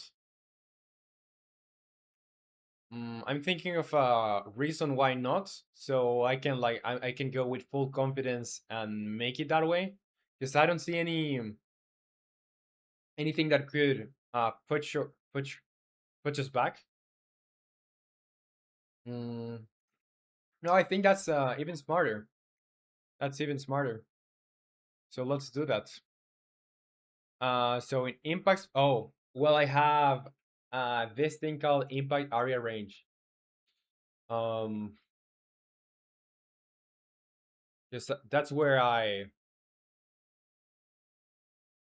yeah, that makes it easier to have like impact. Okay, yeah, but I'll need to do it anyway. Let's keep this. Here is impact spell. I'm gonna just comment this. And why did I put this in here? It's gonna be in here. So here, I'm just going to comment this spell data. I'm gonna make this on complex spell is not going to have this. This is gonna be, well, the impact damage. Well, I guess I won't be able to put it in here. One thing I want to do though is before I change this, I really want to know what the values for the ice one is, so I can like just replicate it.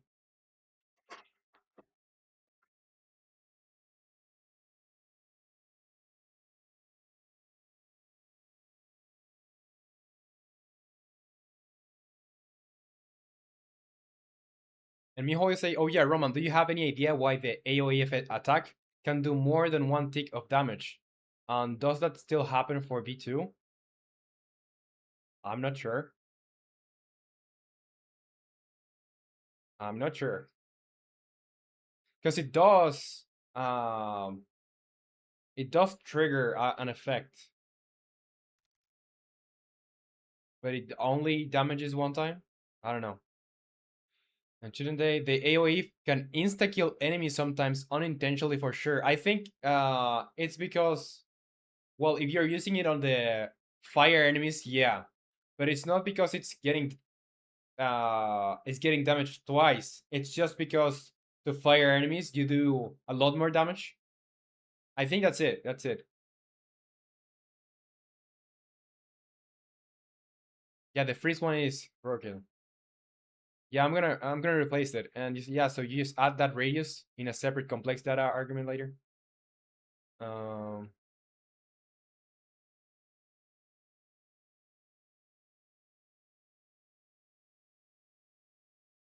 You say, because now that you're using the basic damage, SO would have worked wonders here.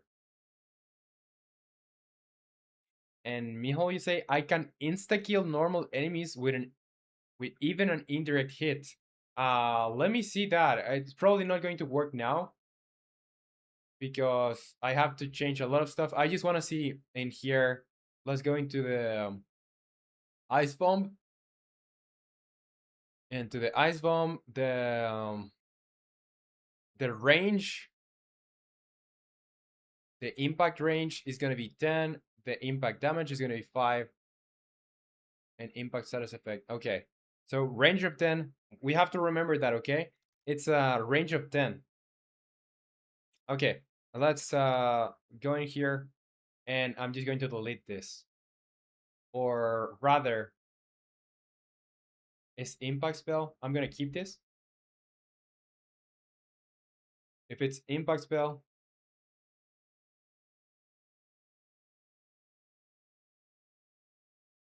yeah, I'm going to keep it that in there.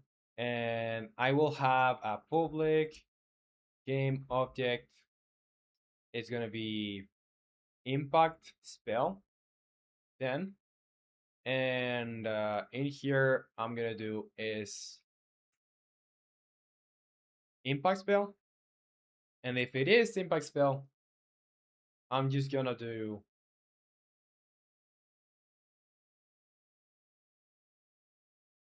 and say Nick should have used Unity Explorer and just taking the number. Unity Explorer, what's that? It's not a part of Unity or a package. Not sure what you're talking about, Nick. I need to know. Oh, oh, okay. Um, it's a mod. Okay, okay. Is that what you were using the other day to detect that the spells were still like there enabled? Okay, so spell data.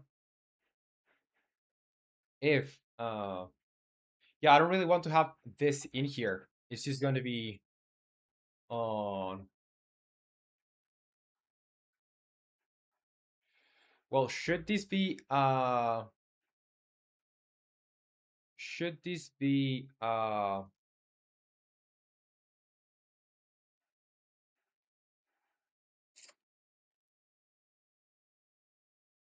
game object? I don't think so.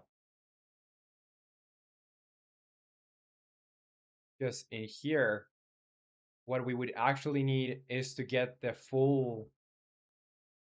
You know what I'm saying? The full spell data is gonna be impact spell data. You know, because that way we can get a lot more than just the game object, and that way we can use the spell data as a key to get the spells on the spells manager. So here, spells manager. Let's open this. And in here, where I do the initialize, it's not on initialize spells, it's on, or is it?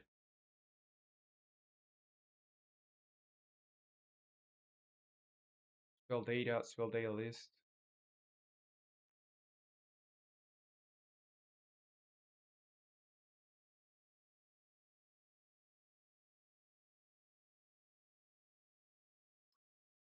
Need to say, but can't you replace it on the game object? I'm assuming they be prefabs. They would be prefabs. So that would make things more complicated for modding.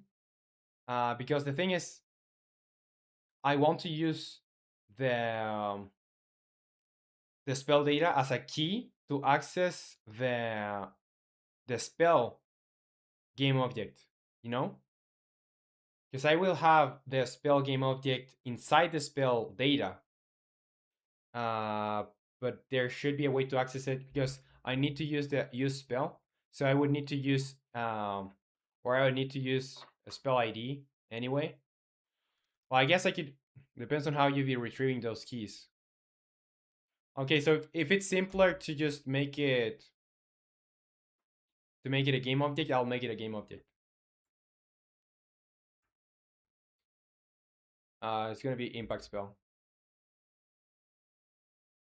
Just if it's simpler. Okay, so when we initialize spells, I also need to, well,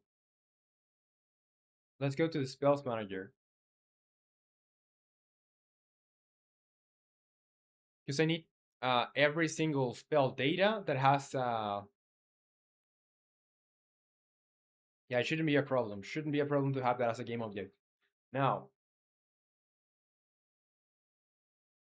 uh, let's do spell.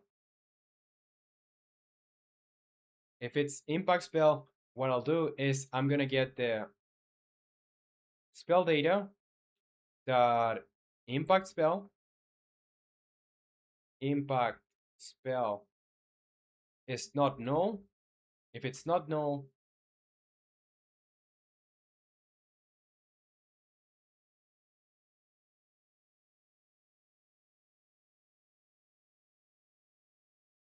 no, no, you know what? I will need the spell data anyway, or because I need to have an ID, because that's the way I access things with the spell manager. I need an ID,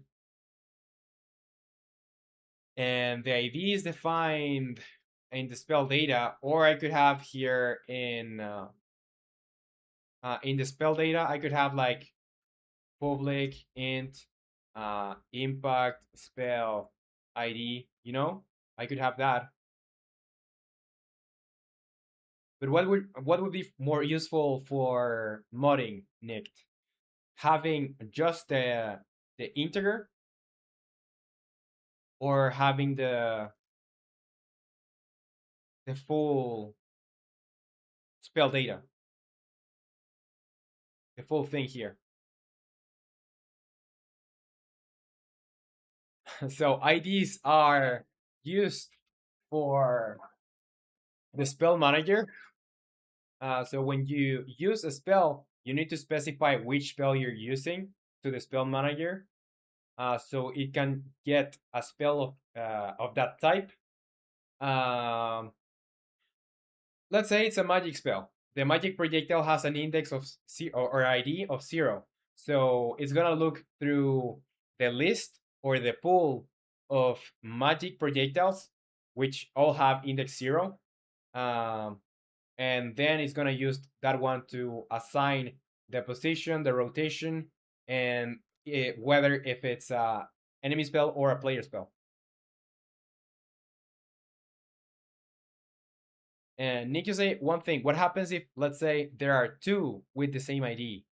If there are two with the same ID, the it's probably gonna break some. I don't know how it's gonna break, but it's gonna break.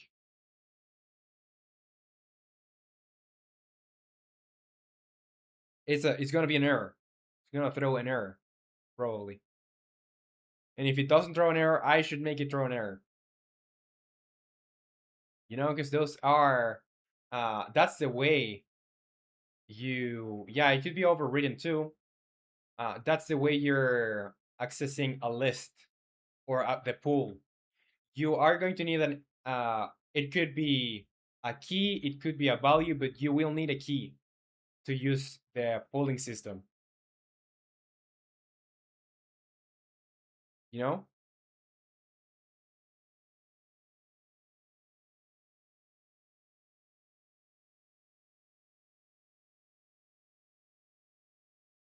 And need to say, if I can add IDs to the manager without manually inserting into an array, then it's cool. Let's see how that would actually look. So to add another spell to the manager, the only thing that you need to do is basically having a spell data here. You go here, or well, I don't know how it's gonna be on the modding, or how do you mod it in, but you basically just go here and add another spell data. So if you're able to make a spell data, you're gonna be able to just go in here and assign whatever ID. Okay, let's use spell data. I'm just gonna go in here and use uh, public spell data impact spell data. Let's go in here. If spell data impact spell data is not null, I'm gonna do here spells manager that instance that use spell.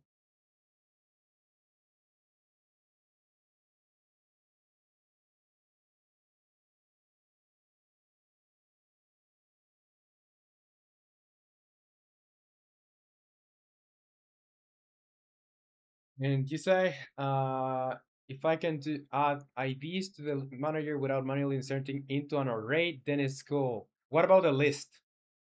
Would a list make more sense to you, or would a list would allow you to mod the things easier? Easier? So yeah, exactly. I can add to an array. Arrays are static things on runtime with the size depending on how many things there were in the array when compiling. Yeah, it does make sense. However many slots you leave open in that array there, that's how many spells I can add. I can add a new element to an array. A list does work actually. Okay. Yeah, let's do a list then. Let's do a list. Yeah, I figured well I figured you could maybe like change the way. Yeah, so now I know. I'm gonna assume and correct me if I'm wrong, but the only things that you can change are things that can be changed in runtime. Is that the case? So if I assume that I can like better understand how I can help you mod, or how can I help modders make the game, or mod the game. Okay, so here, yeah. So correct me if I'm wrong. Um, on Spells Manager, instead of using an array, we're gonna use a list. Then list spell datas, and that's gonna make us change a couple of things.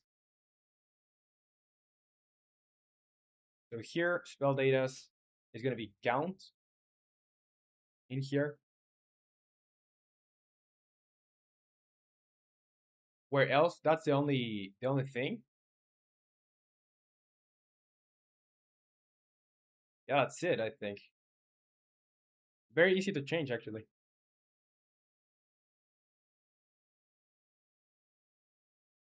Okay, and here, spells manager instance use spell, and I want to use well spell data dot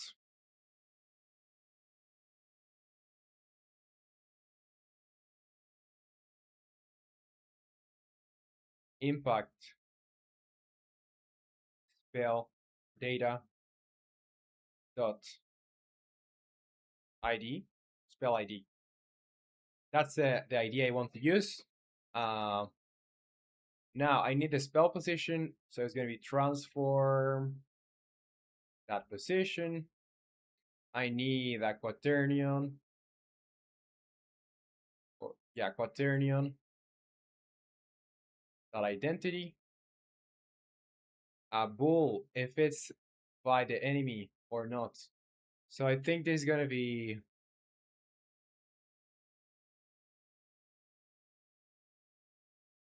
just is enemy spell, whatever that is. Okay.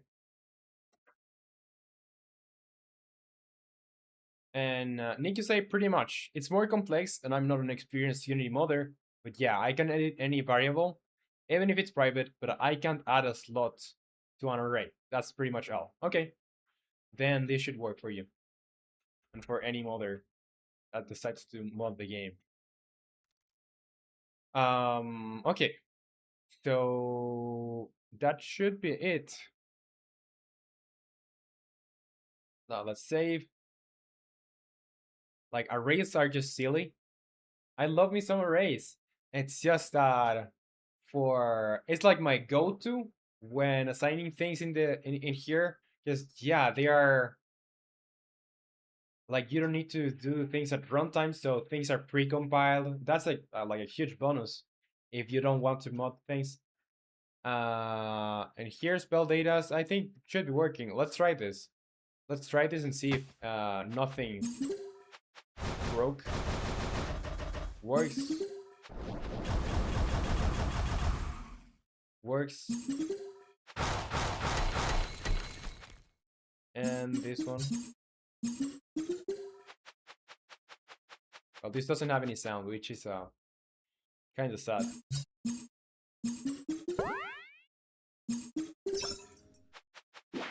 Okay, I think it's working.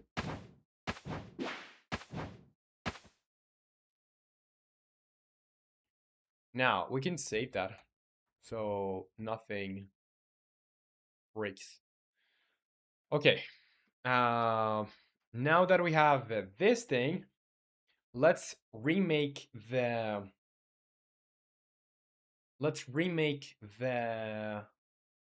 impact spell functionality. So well, now we have impact spells that are very different from the others, so I'm just going to we can call it like AOE spell, maybe could be. So let's do that.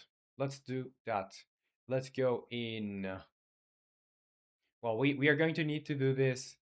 Okay, this is a required component type lifetime. Okay.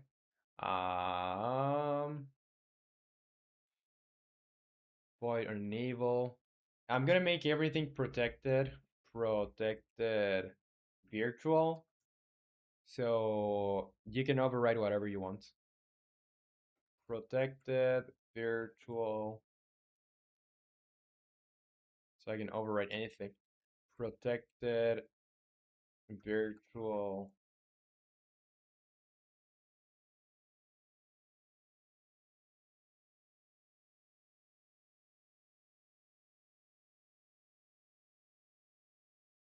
And Ninja said, yeah, for sure, arrays are cool for sure. But I don't know, shenanigans appear when compiling and then I hate them. Yeah, it's fair. It's fair.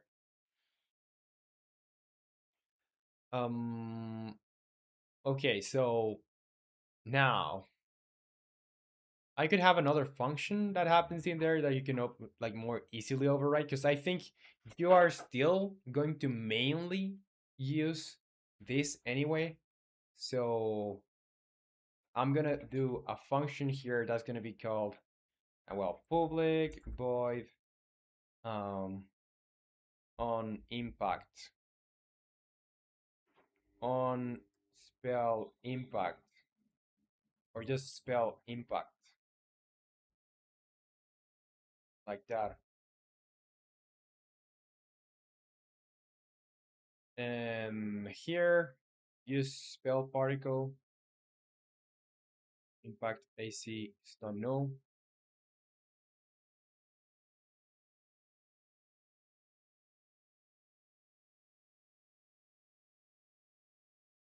Um,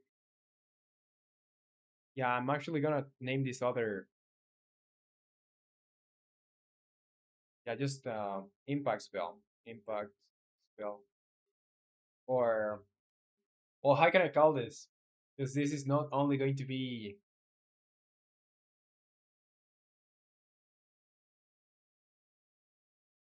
here.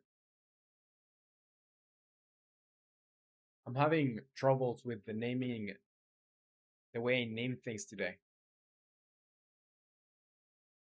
Mm, for now, I'm just gonna call it impact or impact extra. And here, this is gonna be impact extra for the spell, impact extra. So you can override whatever happens in here. You can expand this in here.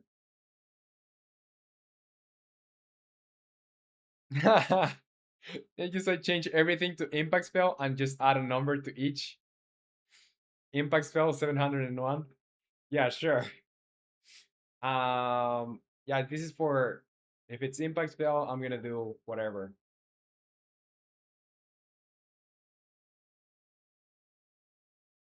Yeah, impact spell.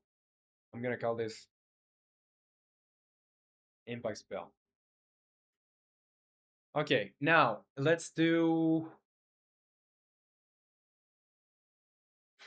No, no way. I'm going to call this impact spell logic. Okay, I don't want to call everything the same thing. Okay, so now I will go and create another. Um, yeah, basically I have to remake the ice spell. So in here where I have the spells thingy, I will do another spell that's gonna be scripting, mono behavior script. Is gonna be called spell AOE.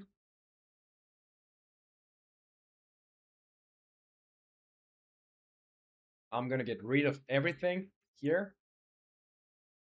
I'm gonna inherit from the spell.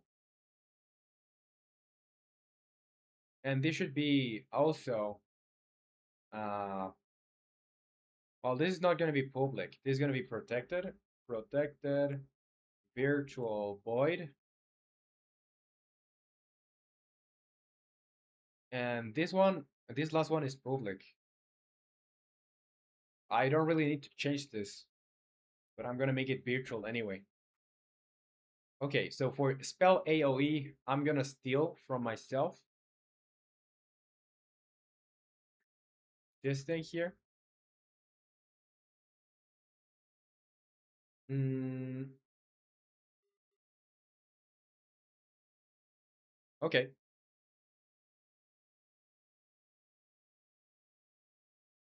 so now in here, I just want to basically do protected, that override impact spell logic. And I don't think I will have the base. I don't actually need the base. And will I need anything else from here? Don't think so either. So I guess I could just, instead of that, well, I will need to do the lifetime script reset, game object set active false. Yeah, some things from there I will need, but not everything.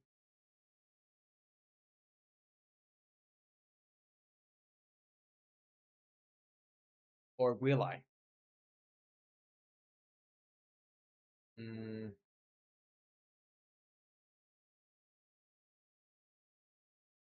yeah, I think I can keep this. I can keep this. Let's go in here. Let's set in here. And I'm not going to have the base. I just want,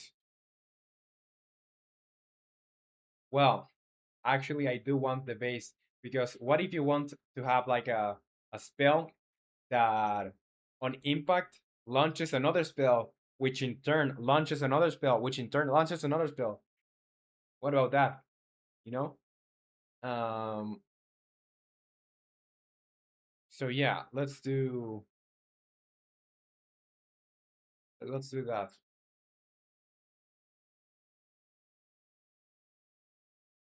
Okay, impact spell logic. I'm just going to do impact spell logic that base. Or how did I have it before? Yeah, base that impact spell logic. And here I will do my well, basically what I was doing before.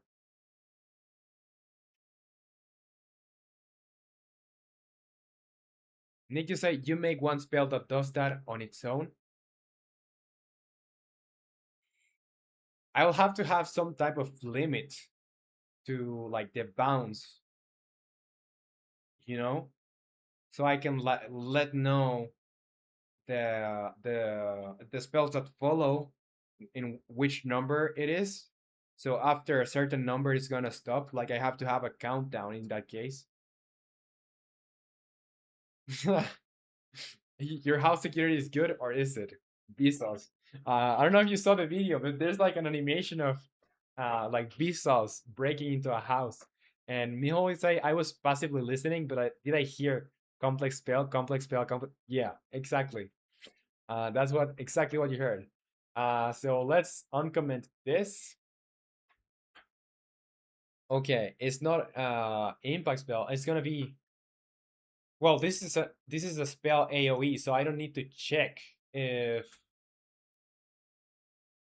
this is an impact spell.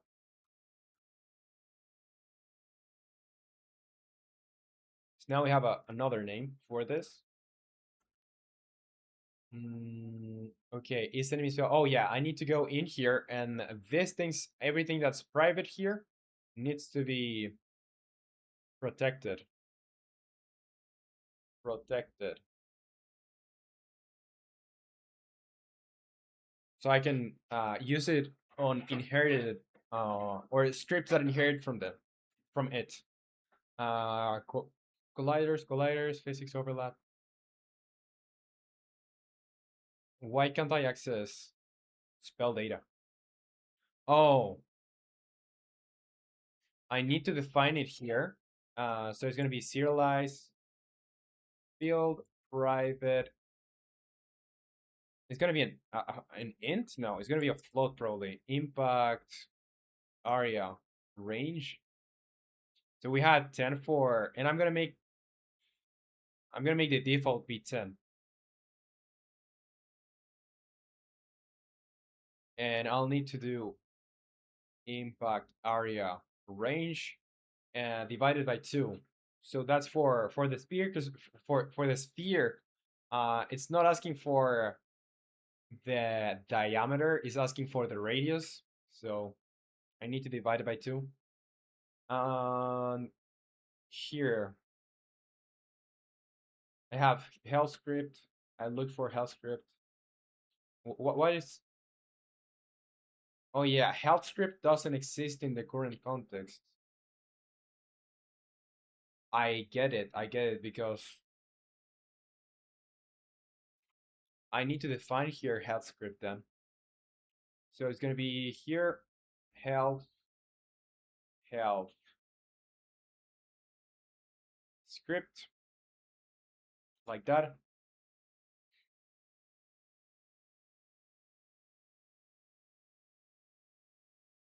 Mm, and I will need in here serialize. Well, I don't think I'll need that because it's gonna have its own spell data. I can just get the I could just call it like element since I won't have more. I can just call it element. So let's go to the spell data. And here, where is it? It's status effect. So, okay, so it's a little bit different then. Yeah, it is a little bit different. So it's status effect. Spell data, status effect. I guess that's it. That's our logic for uh, the AOE. Now we need to just change the spell script on the ice spell. So let's go in here. Let's see. It's gonna be in here spell. I should probably like minimize some of the stuff here because I have everything open. I forget to minimize things. So give me a second. I'm just going to minimize everything that I'm not really using because I have like even the audio stuff open and I'm not even using audio. Yeah, 2D stuff I don't really use it now. I'm not using it now. Prefabs, I'm gonna keep it open. I'm gonna keep the scriptable objects open and the scripts. I think that makes sense. Now let's go to the to the ice spell. It's not on particles, it's on spells. It's this one ice bomb projectile. And I'm gonna put there another component, which is going to be spell AOE. I'm gonna drag it to the top. It's gonna use the spell data of Ice Bomb. Well, it's not gonna be Ice Bomb now, because it's gonna be Ice Bomb Part 2, the sequel. I guess, because that's what happens when you use the Ice Bomb.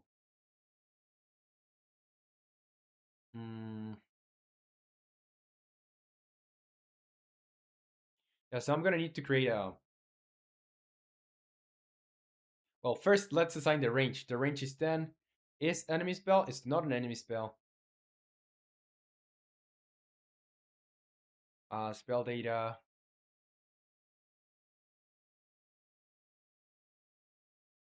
Mm.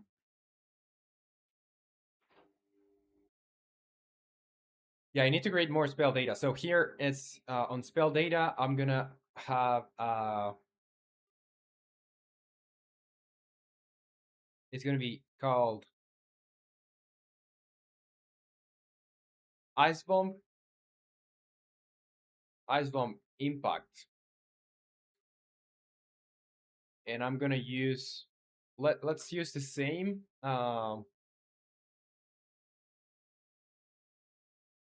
number, but I'm gonna have the impacts starting from the 200s. So it's gonna be spell ID of 202. And that should make that we can go into the spells manager. And I could just add wherever, I think. I could just add wherever the Ice Bomb Impact 102. And now what we need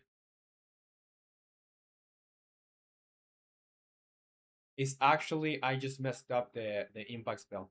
Because here, let's see. Here on spells, where is it?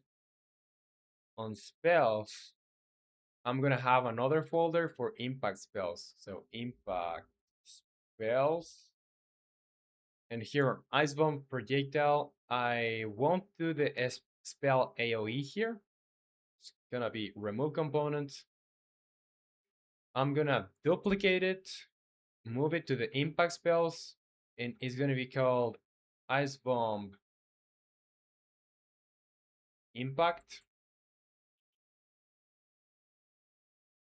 And now in here I will use spell AoE,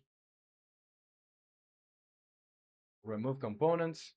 Here I'll keep the spell data of Ice Bomb Impact. Let's go to Ice Bomb Impact where it is.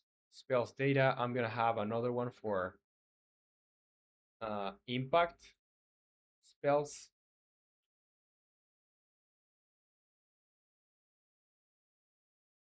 And here, so we have a cast and we have a sound on impact. That can stay the same. I don't think for casting we will need one here. So I'm just gonna do none. And on impact, I don't think we will need this either. Now is trigger spell. It's not a trigger spell. Is impact spell? It's not an impact spell. This one.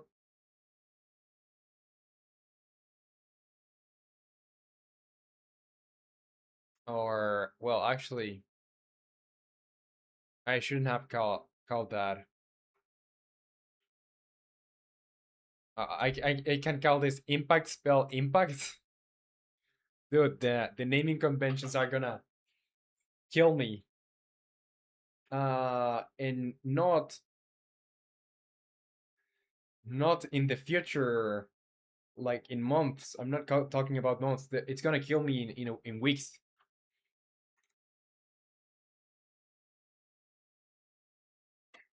well, my time had to come someday. So let's save this and let's see. Let's see if I go in here. Well, I still need to assign this here, don't I? Have to. Because I still haven't, yeah, I still haven't assigned everything here. So it's gonna be particle prefab. I won't have any particles in here. It's just going to be none.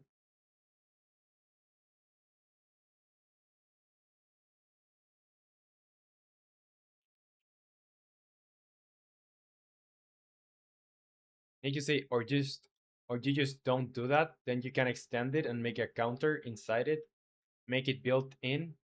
It's kind of worthless. Yeah, I guess so.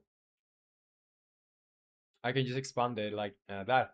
But yeah, the naming conventions is always watching. Yeah, what I'm having troubles now is, well, I'm not having troubles with anything now. I just know that I will have problems finding stuff later because I have a folder that is called inside the spells data impact spells where I don't have impact spells.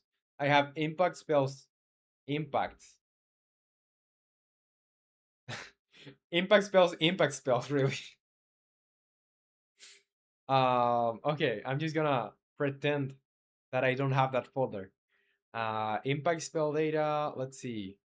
No, I don't need that. Script prefab. So I do need a prefab. I do need a prefab. Let's see. The prefab is not on particles, it's on spells. It's gonna be Ice Bomb Impact. Spell AoE. Screen shake is gonna be 1.5. Status effect. Status effect medium freeze. Spell uses. It's gonna be 4. Well, I don't really need this, to be honest. Damage, mana cost, lifetime. Yeah, those are stuff uh for other spells, not this one. And this doesn't even need like a spell combination because it's just a spell, or an impact spell. This spell is not this spell. Nice notes to have. Yeah. Uh okay. I think this have complicated the way I was doing things a little bit. Just a little bit. Um yeah, this is Ice Bomb Impact. Just I can't really have that there. It's just going to like be you know what? After I finish the stream, I'm going to think about better names of this and probably going to change the naming conventions because I'm gonna go crazy. I'm gonna go crazy with the naming conventions. So I'm not even sure if this is ready to be used. If I go in here, I have to get rid of the graphics. Don't need the graphics. Because what is the graphics from here? Restart. Yeah, that's not what I need. I don't need the graphics in here. It's just gonna be like an invisible thing.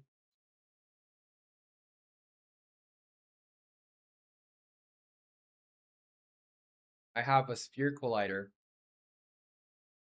Will I need the sphere collider? I don't need the sphere collider. Do I need a rigid body? I don't need a rigid body. That's it. Let's save. And also, yeah, we need to.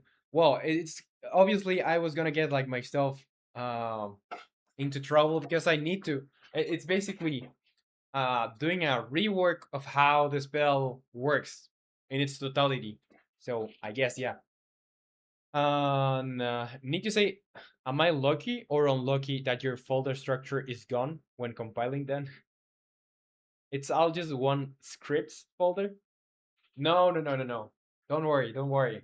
I will change stuff. And spells are still in their spells folder. It's just that, well, not. I think the scripts are fine. It's on prefabs. The prefabs are the ones that we're gonna have troubles with because they're. It's mainly everything organized there except the spells, because in the spells you can go into the main thing, like the content, and there's another folder there where you have something called impact spells impact, which is not very, which is not a very good name. Okay, let's see if it works. Because what else would I need to do in here? Because the spell already does the heavy lifting of like the impact and whatever. We just want to get the spell AoE to basically spawn. Oh yeah, I need to add this to the spells manager. So I think I already did. If I go to the spells manager, ice bomb, impact, yeah. Let me see the way I'm using this here. Yeah, I need to assign the spells in order of their ID. Well, I guess not. I guess not, because now it doesn't work this way. So I'm just gonna have. Well, I will need to turn this into a dictionary. I will need to turn this into a dictionary, and I'll need to access them by ID. Look what you have done, Nick. Look what you have done. No, I'm just kidding. I'm just kidding. But I will have to turn this into a dictionary. Um, spell ID. Okay.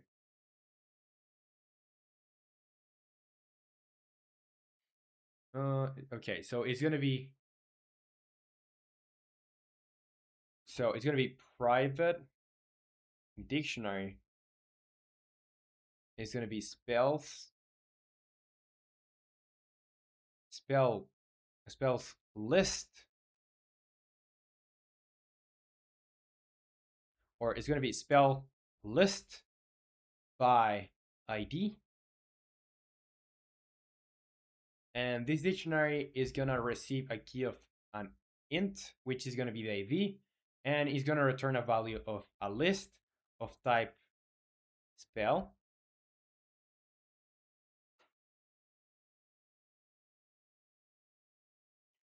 So yeah, I need to initialize this equals new.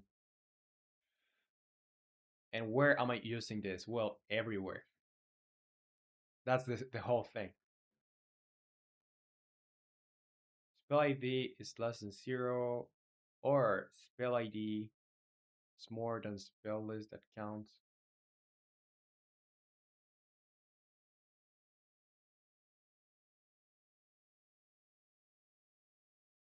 Well, then how can I adapt this?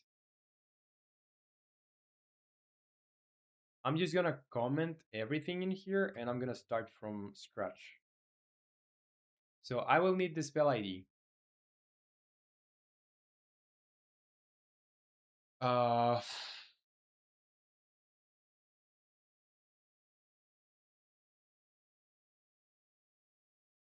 yeah, so what am I doing here actually? Let's highlight everything first of all, so we can see these things more like clearly. And I guess I could just go do this and add this. Okay. So we have everything here a little bit more clear with the highlights. And basically what we want to do in here is get the well, basically check if the spell list by ID dot contains the key of spell ID. If it does, we can continue. Else, return.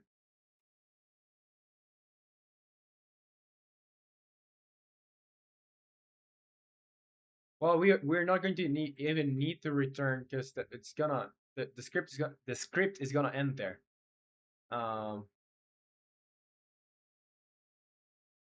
yeah. So now we did the first part. Now the second part for what? For int I equals 0, I is less than spells list this spell ID count I plus plus. What exactly I was doing there? Let's see. I was getting spells list ID by the spell ID, and I was setting the transform that position to the spell position, spell rotation. Okay.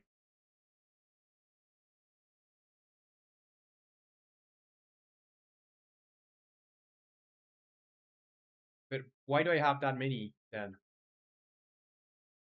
On initialized spells, what do I do? Yeah, I'll need to change that too. Let me actually change that first. So new spell script is going to be null. Then for int I equals 0, I is less than spell datas that count. And Game Dev Gary is here with the slots. What's up, Game Dev Gary? Welcome to the stream. And yeah, so now it's starting up. Okay, okay. So now let's see. Here we do an iteration through however many spell datas we have, and what we want to do is not just add the new list spell. We don't want to add a new list, or do we want to do that? No, new spell strip, instantiate, and add. Okay, it's basically like just populating the pool. So let's do that from scratch. I don't need to see anything of this. Let's just do. Um, we need to do what? Basically, first create a list. Create a list. We need to populate the list with the spells. Then, once we populate it, we need to add the newly created list to the list of lists, or to the dictionary, So let's create a list first. This is going to be a list of what? List of type spell data. Or no, it's going to be just spell. It's going to be called list, and it's going to be. And Game Dev Gary, you say, hi, what's up, Game Dev Gary? Welcome to the stream. How is it going? Glad to have you here. So here, yeah, this list is going to be a new list of type spell. So now that we have this list, we want to populate the list. That's the next step. So let's do a for.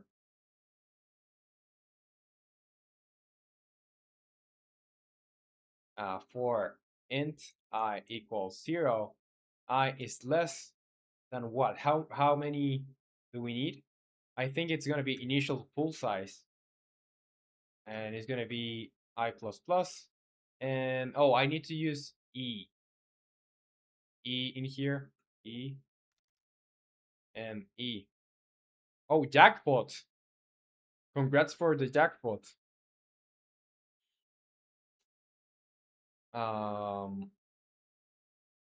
Okay, so now I go here and add list that add, and it's gonna be instantiate Oh, it's gonna be the spell. Um,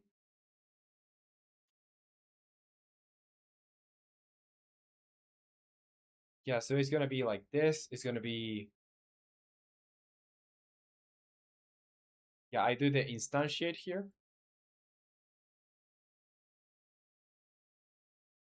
Game the you say thanks for romanleco. No worries, no worries. So it's gonna be what? Um,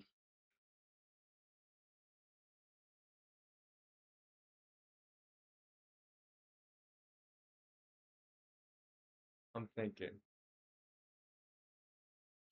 Because I need, okay, assign the spells in order of their ID. I will no longer need to assign them by their ID. Spell list by ID. Because yeah, I have a dictionary here now. And I don't need the spells list anymore.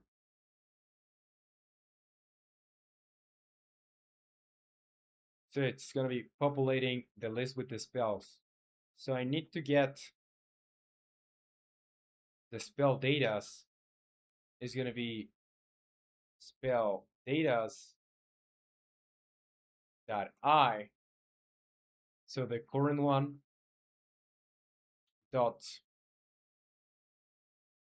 prefab. What's yeah, spell script prefab, and I'm adding that there to the list. So I don't think I'll need to do anything more in that. Let's see what we had before.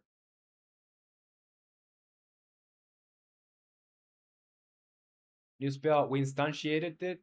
Uh, vector serial quaternary identity. We just added it to the spells list. Oh, we need to deactivate it too. We need to deactivate it.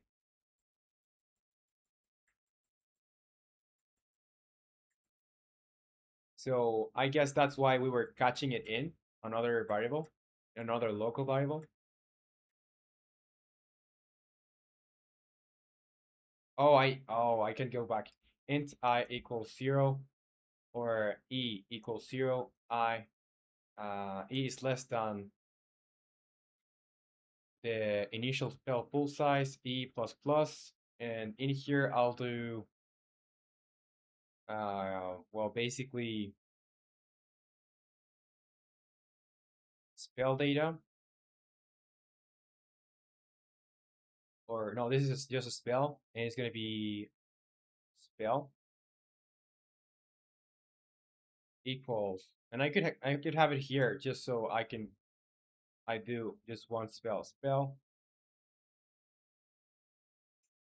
So spell is gonna be instantiate, instantiate. And what do I want to instantiate? I want to instantiate the spell datas. I want to get the current type. I want to get the prefab. The prefab is going to be the spell script prefab. And it's going to be vector 3.0 quaternion that identity. So they'll start from the center of the world. Then I add here list add. I add the spell, and then I do spell that transfer spell that game object that set active equals false. So I populate the list with the spells. That's done. Now that we have that, I can go here, add the newly created list to the dictionary. So it's going to be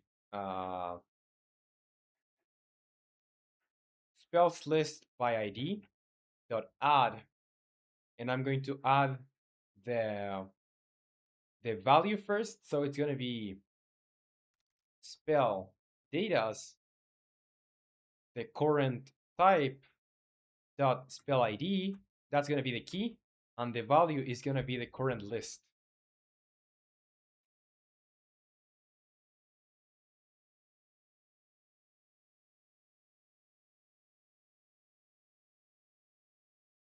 Oh, and new spell script. I'm gonna replace this with new spell script, and here new spell script, and here the last one, new spell script. On game dev Gary, you say spells today? Yeah. So let me show you what I'm working on. Well, I'm just reworking the way the spells work because you see in the game where you had like the uh, the ice bomb, you know, that ice bomb was like casting an area where it dealt damage. So what I'm doing now is that it's for once uh, it's easier to make other spells that work the same way, and also make spells that are a little bit more complex, so we can add functionality onto spells. Like for example, when the first spell impacts, is gonna cast another spell. You know. So yeah, I'm reworking how it works for now. Um, and that's just because I wanted to add a new spell, which is an electricity spell, which is gonna have some custom functionality that no other spell has. Um, which is basically when it impacts, it's gonna damage not only like on effect, but it's gonna draw some lines like linings, lining towards other enemies, you know, and also deal damage to them. So yeah. Um, you say, cool. Well, I'm glad that you like it. And let's see if we can get it working. Well, I don't think I'm going to be able to finish it today, but let's see if we can get the rework finished today. Because yeah, we're 3 hours in. I think I can do it in an hour. Let's see. Spells. Yeah, so when I use the spell, I want to check if it contains a key of spell ID, and well, if it doesn't, it's not going to do anything. But if it does, I'm gonna do spell list count. But why? Yeah, I wanna do I wanna know what the spell list by ID dot count, and it's gonna be spell ID spell ID. Oh, how can I access this spell list by ID?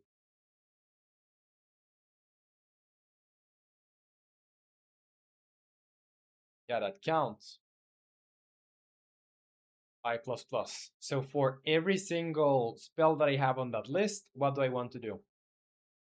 I want to basically mm, yeah, let's do spell list by ID, spell ID. That's gonna give us a list, and we want the index in that list. That transform that position equals spell position. I think I can just return everything in here, basically.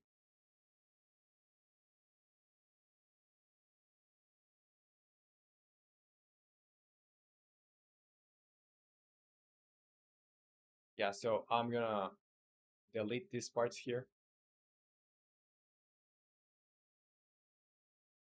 And yeah, just making sure that everything is correctly formatted. So spells list is not going to be even a thing. I'm gonna delete it. And here, I just want to replace this with spell list by ID. Okay, so what's the last part? The last part is if I didn't return, then I'm gonna do this basically. So spell. Spell is going to be instantiate spell data spell ID spell prefab. Yeah, I'm going to create a new spell here on spell position, spell rotation, and here I'm going to do basically just spell list by ID, spell ID dot add spell. So very similar, but now we are using a dictionary with a list or with lists. So it should be way easier now. Oh, what's this? What's the problem with this? Unreachable code detected.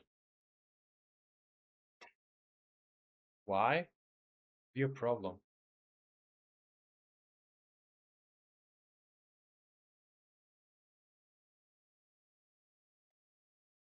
What's the problem in here? Use spell.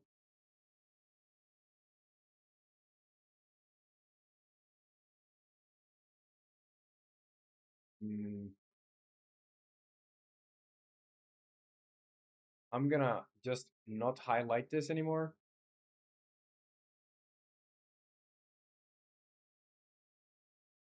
What would be the problem in here? Int I equals 0, I is less than this in I plus plus, I plus plus. Let me write it again. I'm just going to comment this. For int I equals 0, I is less than the spell datas, or no, spell list by ID.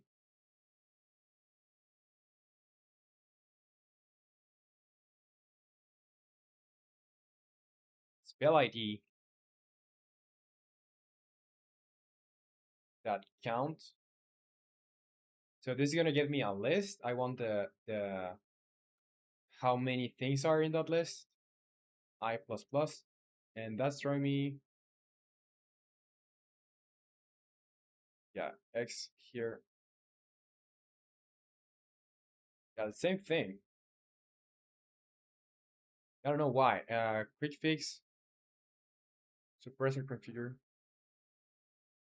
source. Let's see. I don't know what's the problem with this. Let's compile this and let's see if it throws any errors.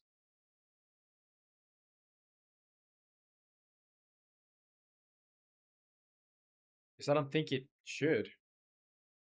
It should work exactly the same way as before.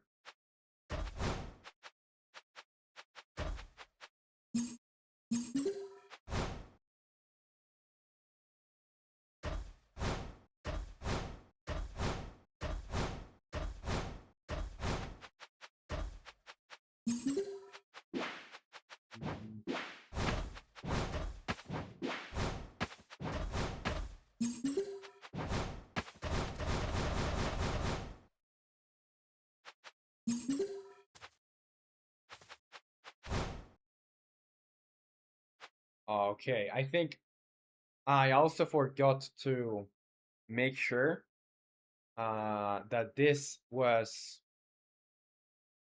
Well, I don't want to get any single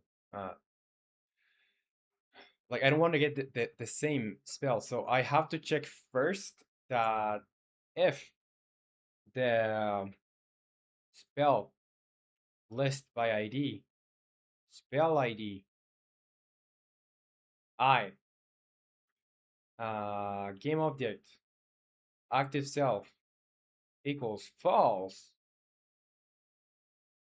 then I want to do all of this.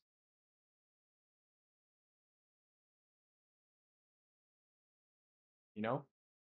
So now, let's try it again.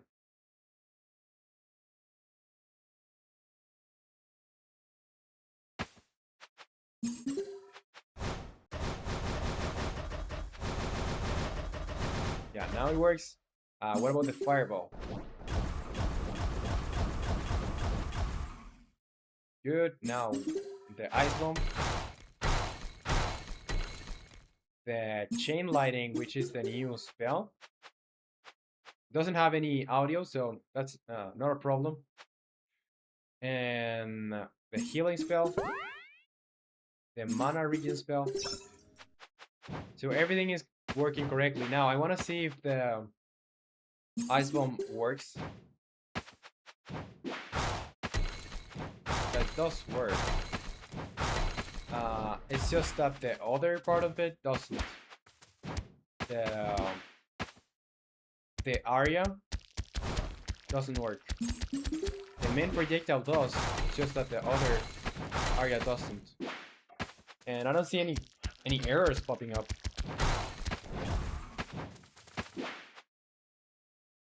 Okay, let's see. Because it should... Okay, did I add the impact? Yeah, I did add the impact. And I want to see if it even like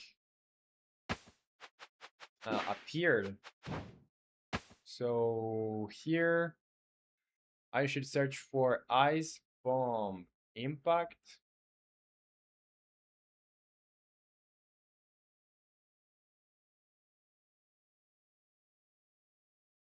Lifetime. It only has lifetime. Okay, so this is the one. Impact area range. And Hamster King Gaming says, cheese. Well, what's up, Hamster King? Welcome to the stream. How is it going? I'm currently working on this game that you see here. Well, let me show you what's the game about. So basically, you're just still a little guy, and you have some spells there, and you can see there have some like arrow combinations. So for example, if I go down, left, left, I get this type of spell. And currently there are 3 spells you can use to damage enemies, and I'm currently working on adding one more. But you caught me in the middle of reworking the whole system for spells, so we can just use well, this first one, which is like the most basic one. Then we have the fire spell, which we are not going to damage the fire enemies a lot with that one, because they are made out of fire. And we also had the ice bomb one, which is this one. But the problem with this is that you see where it impacts. I had it so it would make like damage on an area, but now it doesn't. So I'm trying to fix that because I was like just rebuilding the way I handle spells. And yeah, welcome to the stream, by the way.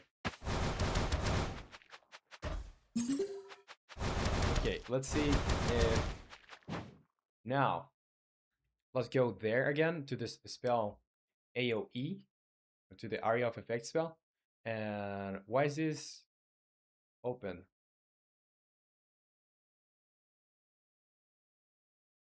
How can I close this?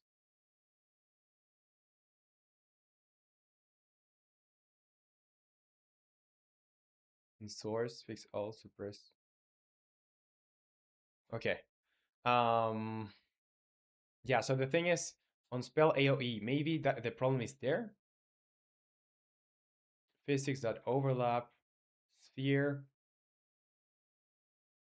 I need to find stuff like I'm just going to do a debug here. Debug.log. And I'm gonna do collided with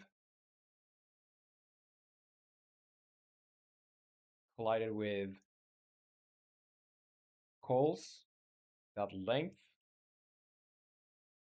elements or entities.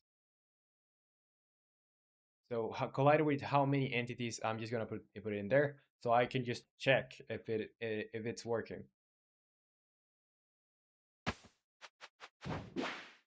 Now let's see if I cast it to ice bomb. And I'm I'm not getting any messages. Let's see if let's go here.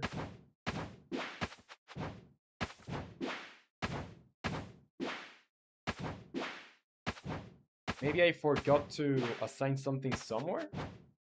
And Bexor says, hi, what's up, Bexor? Welcome to the stream. How is it going? Let's see. Does it even collide with something? I don't think so. Maybe I forgot to assign the layer. Let's see. Because I can go into the normal spell thingy. And Nick, you say, so let's discuss game design, shall we? What is the electricity spell? Fog song? What's fog song? Oh, fixing or doing. Oh, it's not fixing anything and not doing anything too weird. It's just going to be like a way for you to like have the electricity spell. Um I don't plan to do anything crazy with it. I'm just adding another element to the game. Then I'm gonna do like more interesting spells when I have once I have the basics uh locked. And Arian says, or Arian3633 says, hello, from where are you? Hello, Arian, welcome to the stream. I'm from Chile. I'm from South America. And Victor, you say, what are you doing now? I was just fixing the way the spells work. Well, reworking it more than fixing it. And this is just C sharp. That's the way I'm building this game with Unity and C sharp. Um, You say Nick, yeah, it's not crazy, but what does it do? Like basics is fine, but basics are important. So it's gonna be like similar to area of effect, but instead of being like truly area of effect, is going to get enemies that are close to the enemy that was impacted, and it's going to basically also damage them, but it's gonna damage them um in a way that um, instead of instead of a fixed area, it's gonna try to get enemies that are close, and it's gonna damage them. And that enemy that was also damaged is gonna, if it has another enemy that's close too, it's gonna damage that enemy too. So yeah.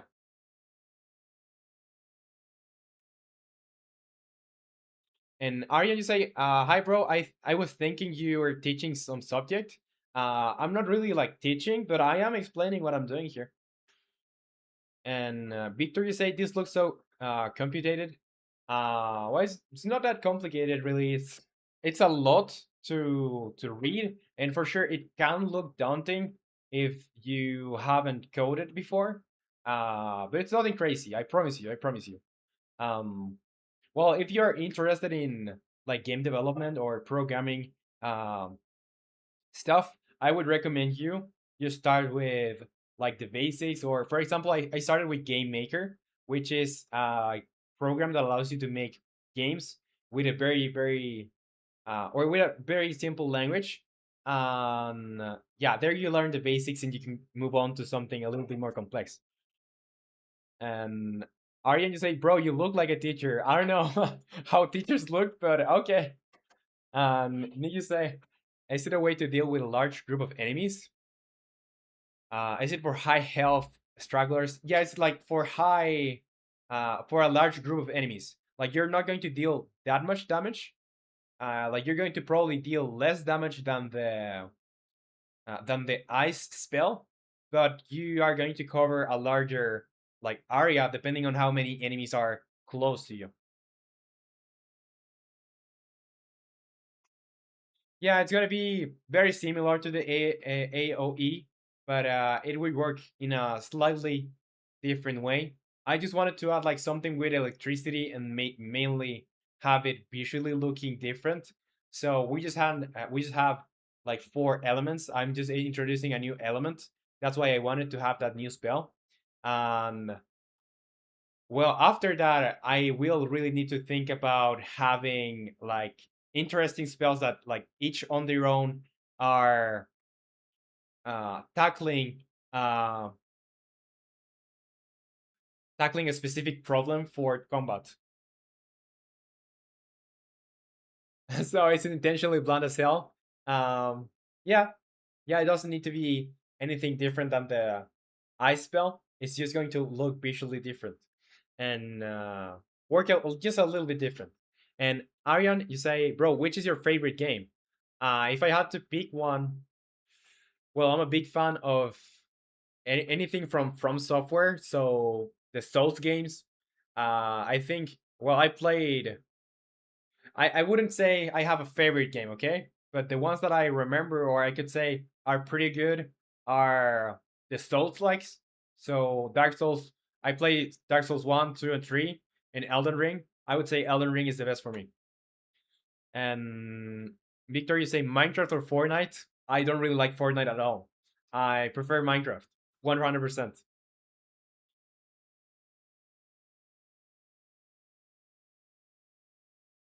And Nick, you say these basic spells are like archetypes. I would never make them do the same thing because we'll end up with a blend guard attacker situation. But um, well, after 0.2, I'm going to, I promise you, after 0.2, I'm going to like rework or like really think about what each spell is gonna do for the combat. And yeah, like think them through. And yeah, so for 0.3 or 0.4, we have a more balanced we have more balanced spells. Okay, let's see. What were we doing? I was checking the spell AoE. Maybe I didn't really change the the impact LM because the impact LM is set to well default. So maybe it's something else. And Aryan just say, bro, same. Minecraft is best. I'm playing it from 8 years. Yeah, I played Minecraft quite a lot. I haven't played this these last years. Or the last time I played Minecraft. Well, yeah, some months ago actually. Uh, but yeah, Minecraft is just the go-to game. You're always coming back to Minecraft. Oh, by the way, we have a Minecraft server in the Discord. It's Nick is running it really. But if you want to play Minecraft with the community, join Discord and join the Minecraft server. Okay, so here let's see, because I would have guessed that this would just work on the first try. Let's see, overlap sphere. Am I missing something from here? Two overloads. Let's see. Because I can go to here and see what we changed in the spells. So let's go for well, where's the spells script? Here. So what did we change actually? We changed well this because we just got it out of here and we're doing the impact spell logic. And impact spell logic is here. Okay. So this is our impact spell logic. This should be running all right.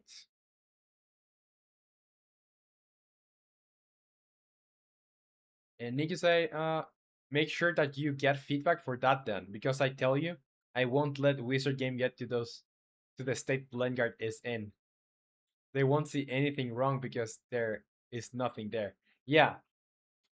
Um, I will make sure that I think about like some really interesting ways that you can like use spells so they are not like just the same thing.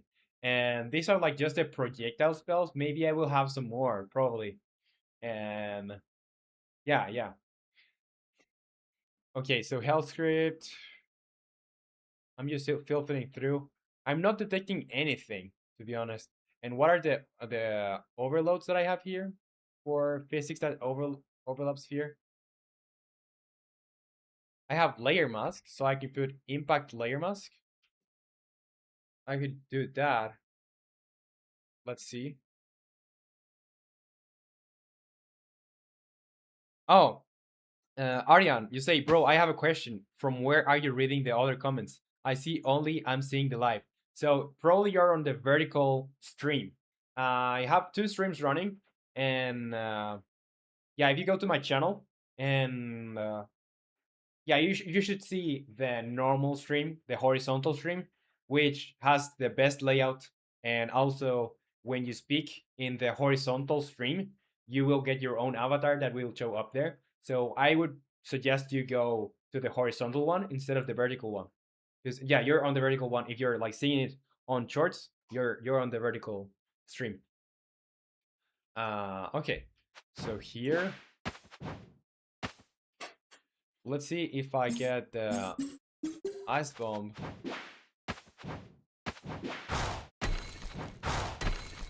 It's not going to detect anything because I'm not firing at anything specific, but what about now? Well, it doesn't really... yeah, it doesn't really detect anything. Let's see. So this is gonna inherit everything from here. Maybe I have something that I didn't make sure to.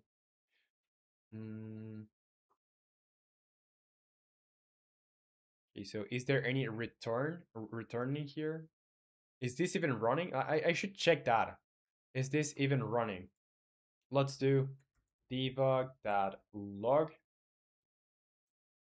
impact spell logic run at time. Now I'm gonna use this, like, no, not that sign, but the currency sign. And here I'll use time.time.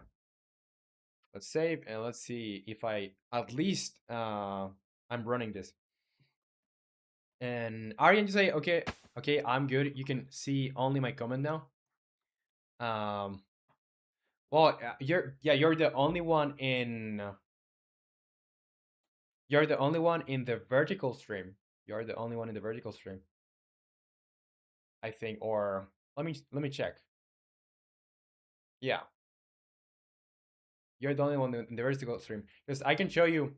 Well, you can see this. This is the horizontal stream. That's the chat for the horizontal stream, and you are currently in this one, in the vertical one. You know. So yeah. Okay. And yeah, if you go to my channel, you will see you have the vertical string and the horizontal string. Okay. Getting to here again. Let's see if I get the message.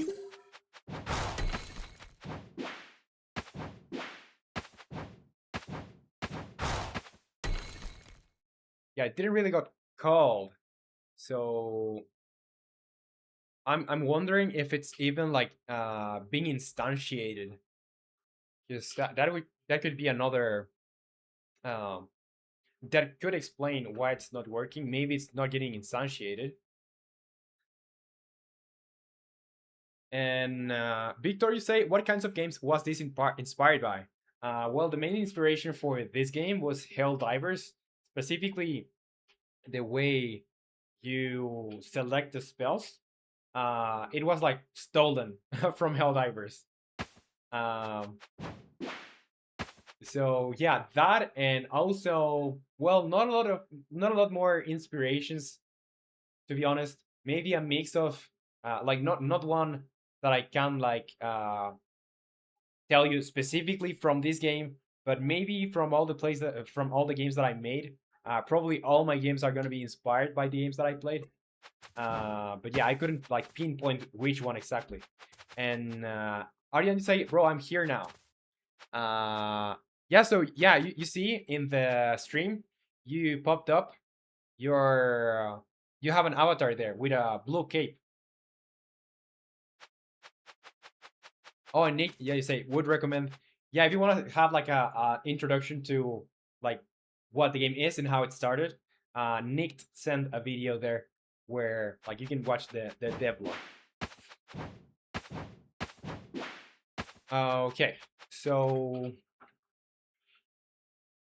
let's see if I instantiate this. Let's go to the spell, impact spell logic.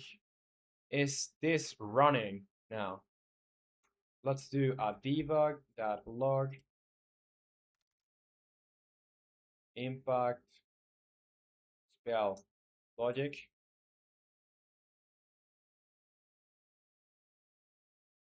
And Victor, you said you made more games? Yeah, I made more games. There are like demos, demonstrations, not like full games, but I have them in itch.io. If you want to try them, it's they're all free, so feel free to try them. And Aryan, you say, bro, from when are you making videos? I think it's gonna be 2 years now. Yeah, insane. In YouTube, like 2 years now, I think. Um, in March, I'm gonna be like 2 years in YouTube. It's gonna be 2 years in YouTube, I think. Okay, so let's see. Let's save. So I used to stream before, but it was like, well, I just came back to streaming. I used to stream, and I just came back like a month ago, and I hadn't streamed for like 8, 9 months. Okay, let's see if I do this. Will I get? Yeah, it's at least we know this is running. The impact spell here. This is running. But I want to see if it will run on the other one, on the spell AoE. And this is only checking if spell data is impact spell. So let's see, and let's go to the spell data of the magic. No, not the magic, the ice bomb spell. Let's see. Here, ice bomb. Yeah, it's an impact spell. Oh, I didn't really put the impact spell data, so that's my bad. And now it should work, I guess. Let's give it a try.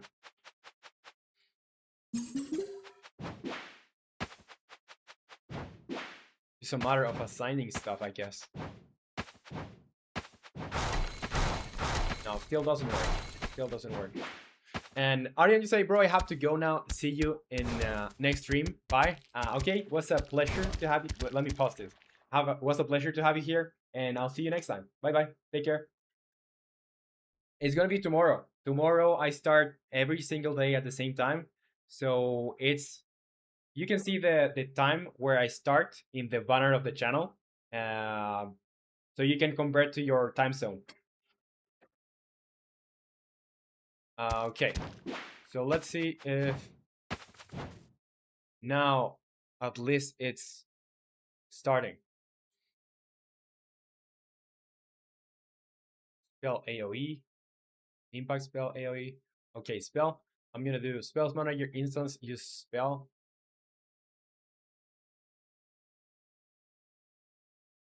And I'll do a debug.log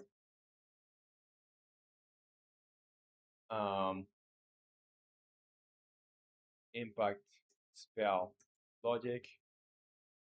Let's see. I just want to see if everything is running, so I know I'm spawning this. Let's see. It's gonna be ice bomb. While the impact spell logic runs.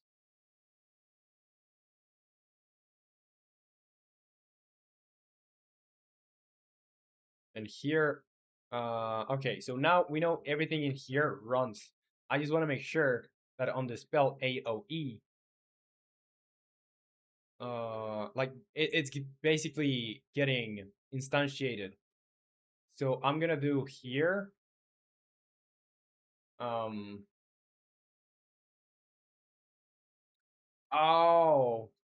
I know why. I know why. I don't think this is running anywhere. Yeah, it's not going to run because it's not on impact. It's not really on impact. So this is going to be Well, it's gonna be override, but let's do an update maybe on or void on enable, I guess. On enable,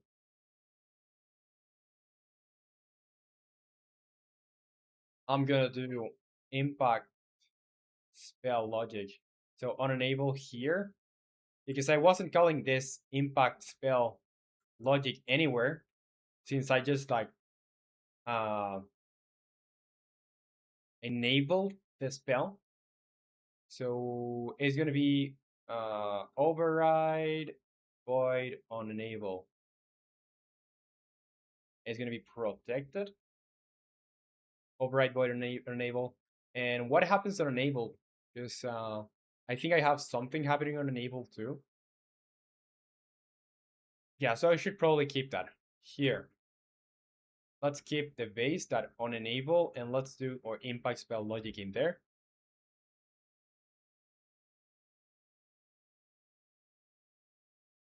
Let's see, press play.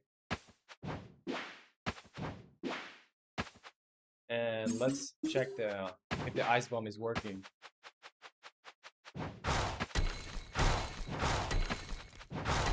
No, still not working. Still not working.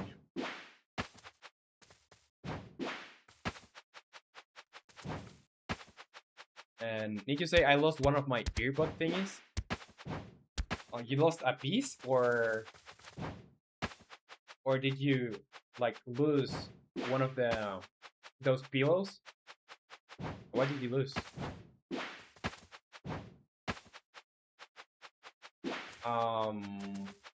Yeah, not working. Let's see if this is getting called. Impact spell logic. Let's do debug.log spell AOE impact spell logic. I want to see that playing, so at least I know it is getting called.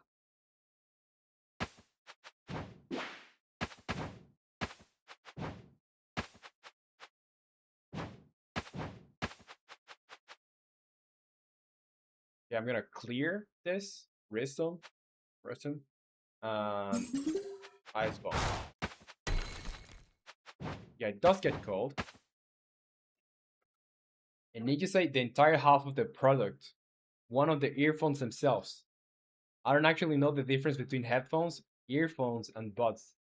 Um, okay, so I think headphones are the ones that I use. The earphones, I'm not sure either. I'm not sure either. I know that earbuds are like the little ones that you put inside with no cable, I guess. Yeah, I'm not really sure. No clue language wise. They are called the same in Polish. Well, here I just like call audífonos. It's the same thing. Like there's no distinction. No, I think mine are like headset. I think these are headsets. The other ones are either headphones, earphones, or earbuds. I'm not sure. Okay, so yeah, I know this is getting cold. I just don't know why. It really doesn't do anything. So let me remove this last part because I wasn't using it before.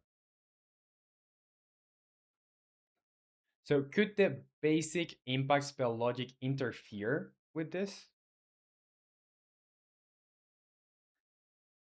Let's see.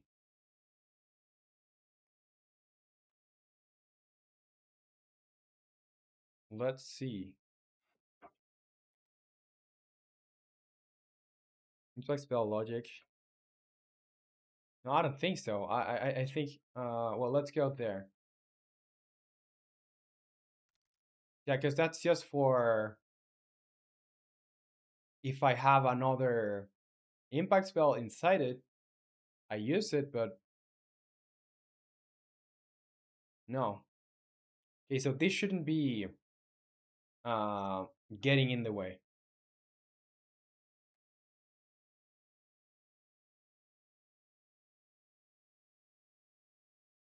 Need to say, yeah, it is a headset, but isn't a headset a part of the headphone family? Well, I guess so. It is part of the family of head things.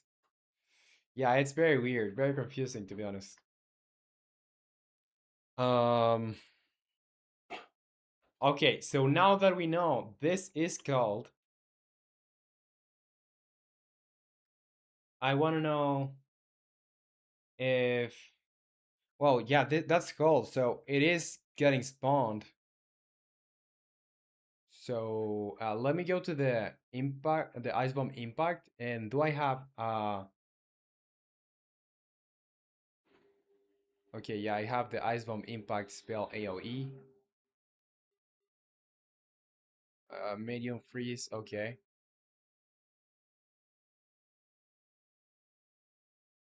but what about the other ones? Okay, let's see. Well, it has been very confusing, but I think once we have figured out this, uh, we're gonna have a clear base to do all our other um spells.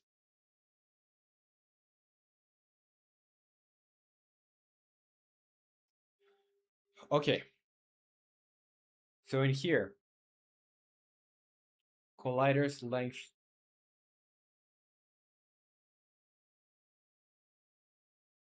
Yeah, so I know this is happening. Strength player, yeah, this is happening, and there are no errors in the console, so nothing that could make it return. Now, overlap sphere. What's the problem with this? It's not allocating memory.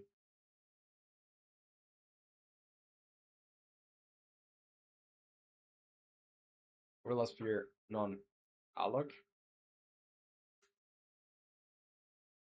I don't want to. I just want to keep it that way. Now, transform that position, impact area range, and what's the range of this? It's gonna be 10, right?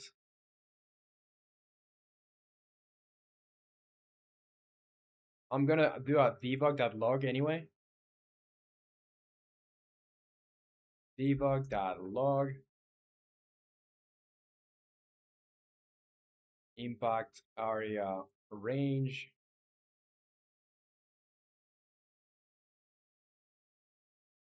and here impact area range. Let's save this. Let's see if I get 10 because it should be 10. I even made it as a default. Okay, collided with four entities, so now it is registering it.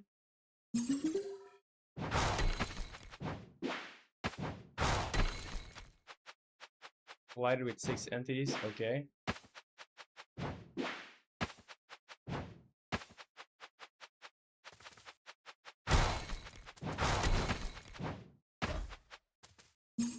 I'm gonna make it slow-mo. And I'm gonna throw a spell there.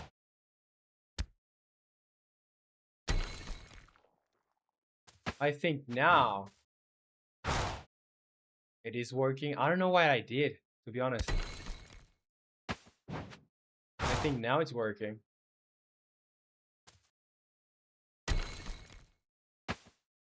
What did I do exactly?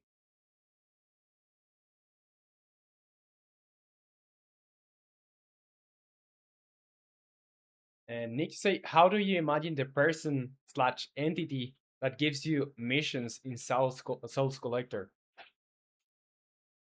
Mm. Oh, and let me read the older comment that you wrote.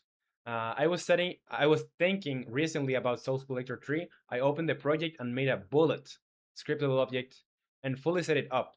except that it doesn't work. And I was thinking about lore. Why didn't it work?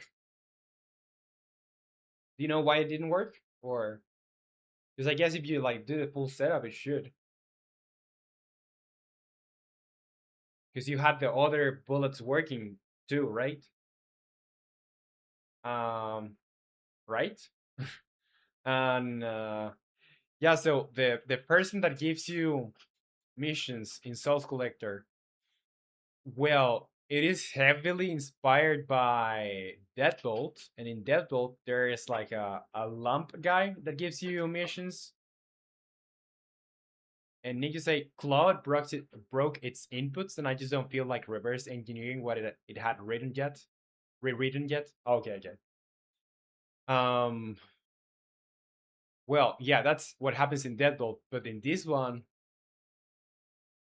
well, I was imagining, or I have always thought about Souls Collector as you're not really you're not really a hitman that needs to that is like obliged to kill, really, or because in Deadbolt, like you are kind of a hitman and you're like prosecuting an organization.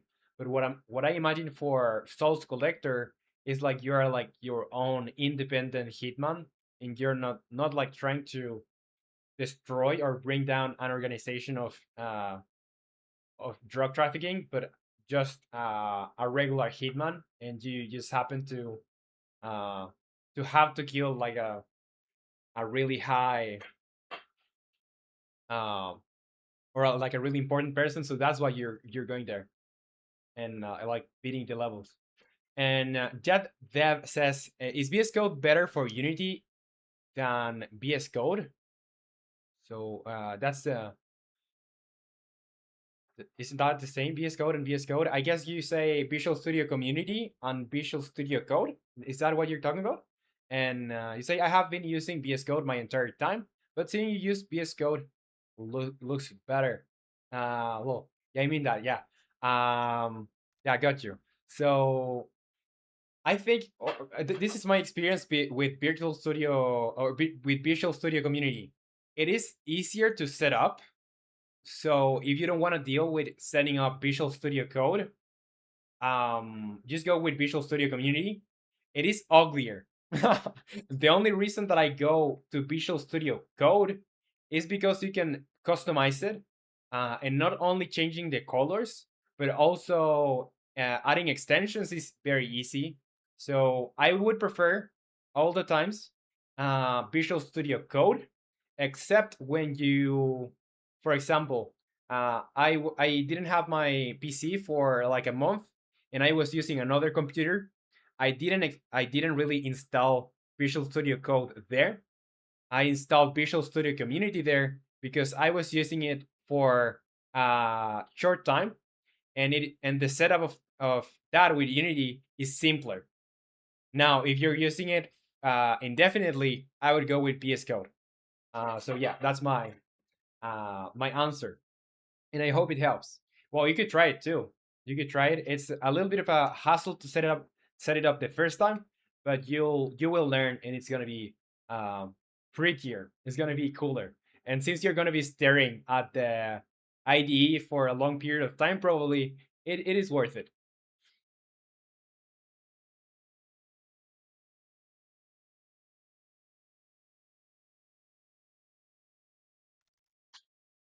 And just after you say, okay, yeah, it does. I'll try it out. It looks a lot better.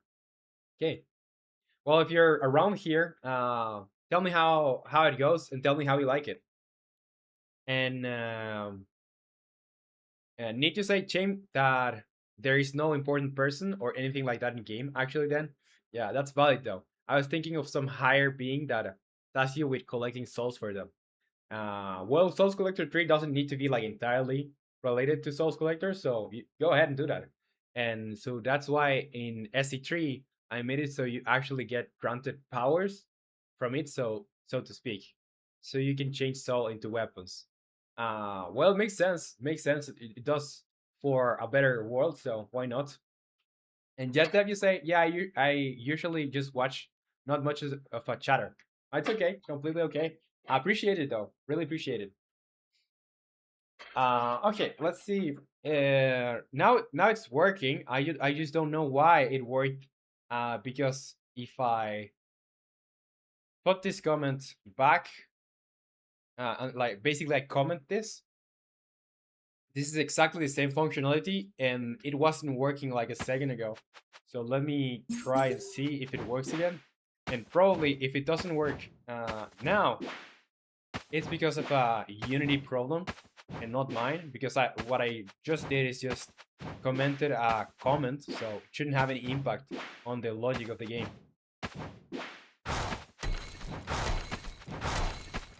Yeah, so now it works.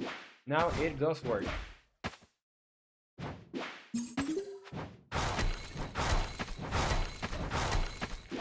Okay, and what about the other spell?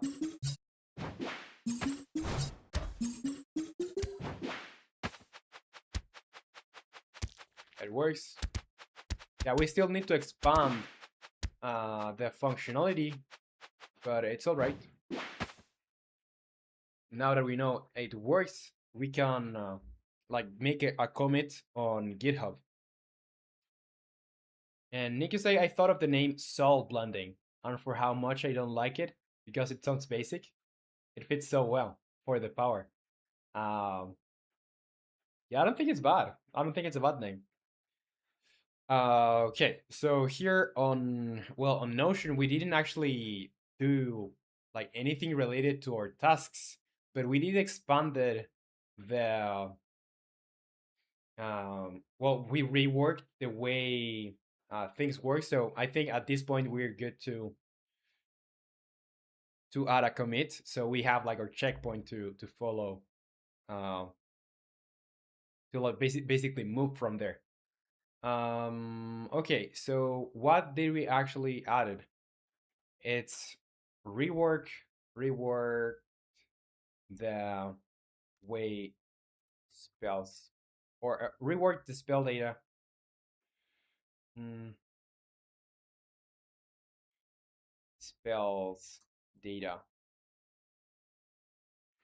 Let's give it a proper title, because this is not going to be on the tasks on Notion, so it probably should take time to like make this comment or commit actually useful for the one who is reading it. Need to say like air bending or earth bending from any elemental powers thing that's ever existed. I hate that that's the case because I thought it would be more unique, but oh well. Um, yeah, I don't know. You can go for uniqueness or for intuitiveness. I think that name is pretty intuitive to get. Like I think if you put it in the game, everyone will know what you're talking about. Or you can like explore other names too. But I think that one's good. Um, yeah. So summary for this, because we actually did a lot of stuff here. Let's see. Particle prefab, chain lighting.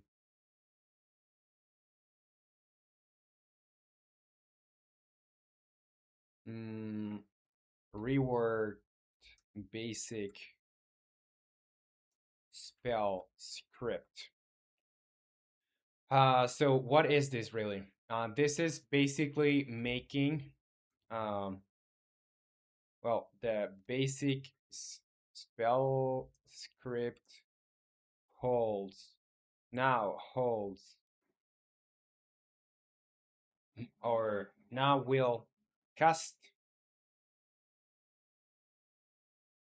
an impact spell for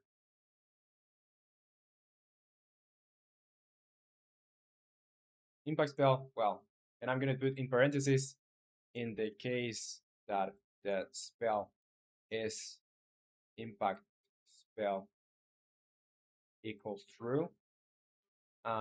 For basically cast an impact spell.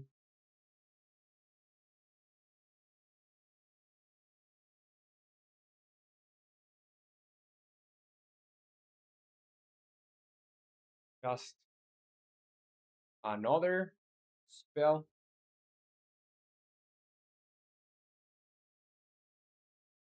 Instead of uh,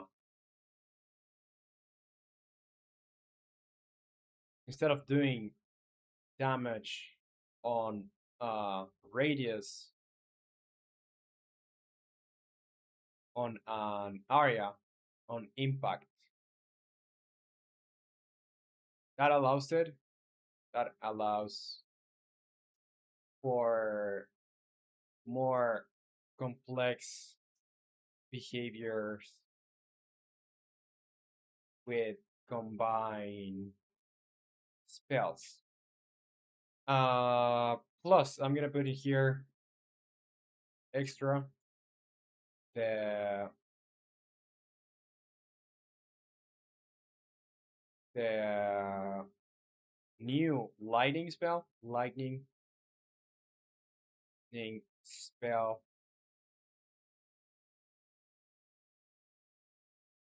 was set up and can be casted, although its functionality and visuals are very basic. Plus, the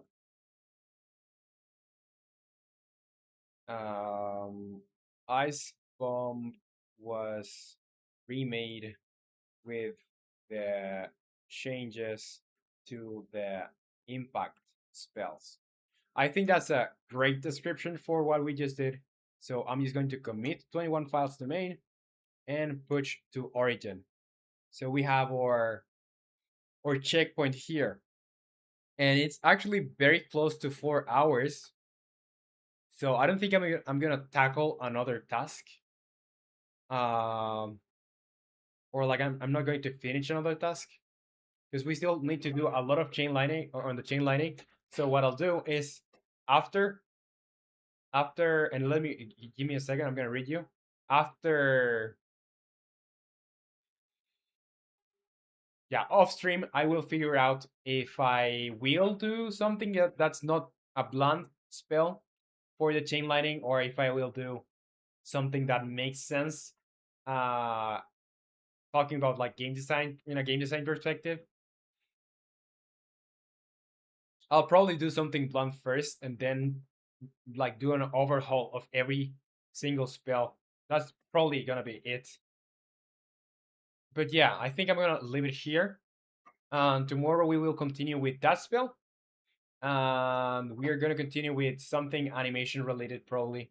So yeah. Let me read you before I go.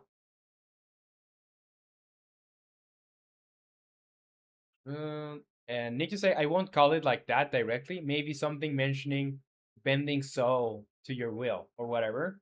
Well, makes sense, more sense. And Nick, you say I gotta say that I don't know how the logic for bosses will work lore wise. They can't really also have soul powers, but completing a contract for killing a boss give you their weapon. So um, well, it's like unlocking more, like a better control of that skill that was already provided by that other figure, you know? And you say, I'll figure something out. Yeah, I'm sure you'll figure something out that's better than what I just said. Uh, and okay, I think I'm going to leave it here. That's it for today. We're going to continue with the chain lightning spell. We'll see if I do.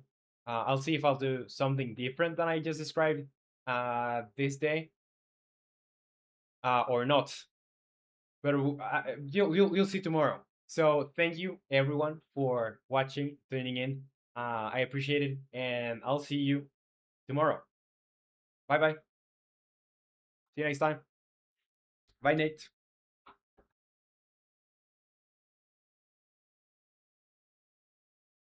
Bye, Mijo. Bye bye.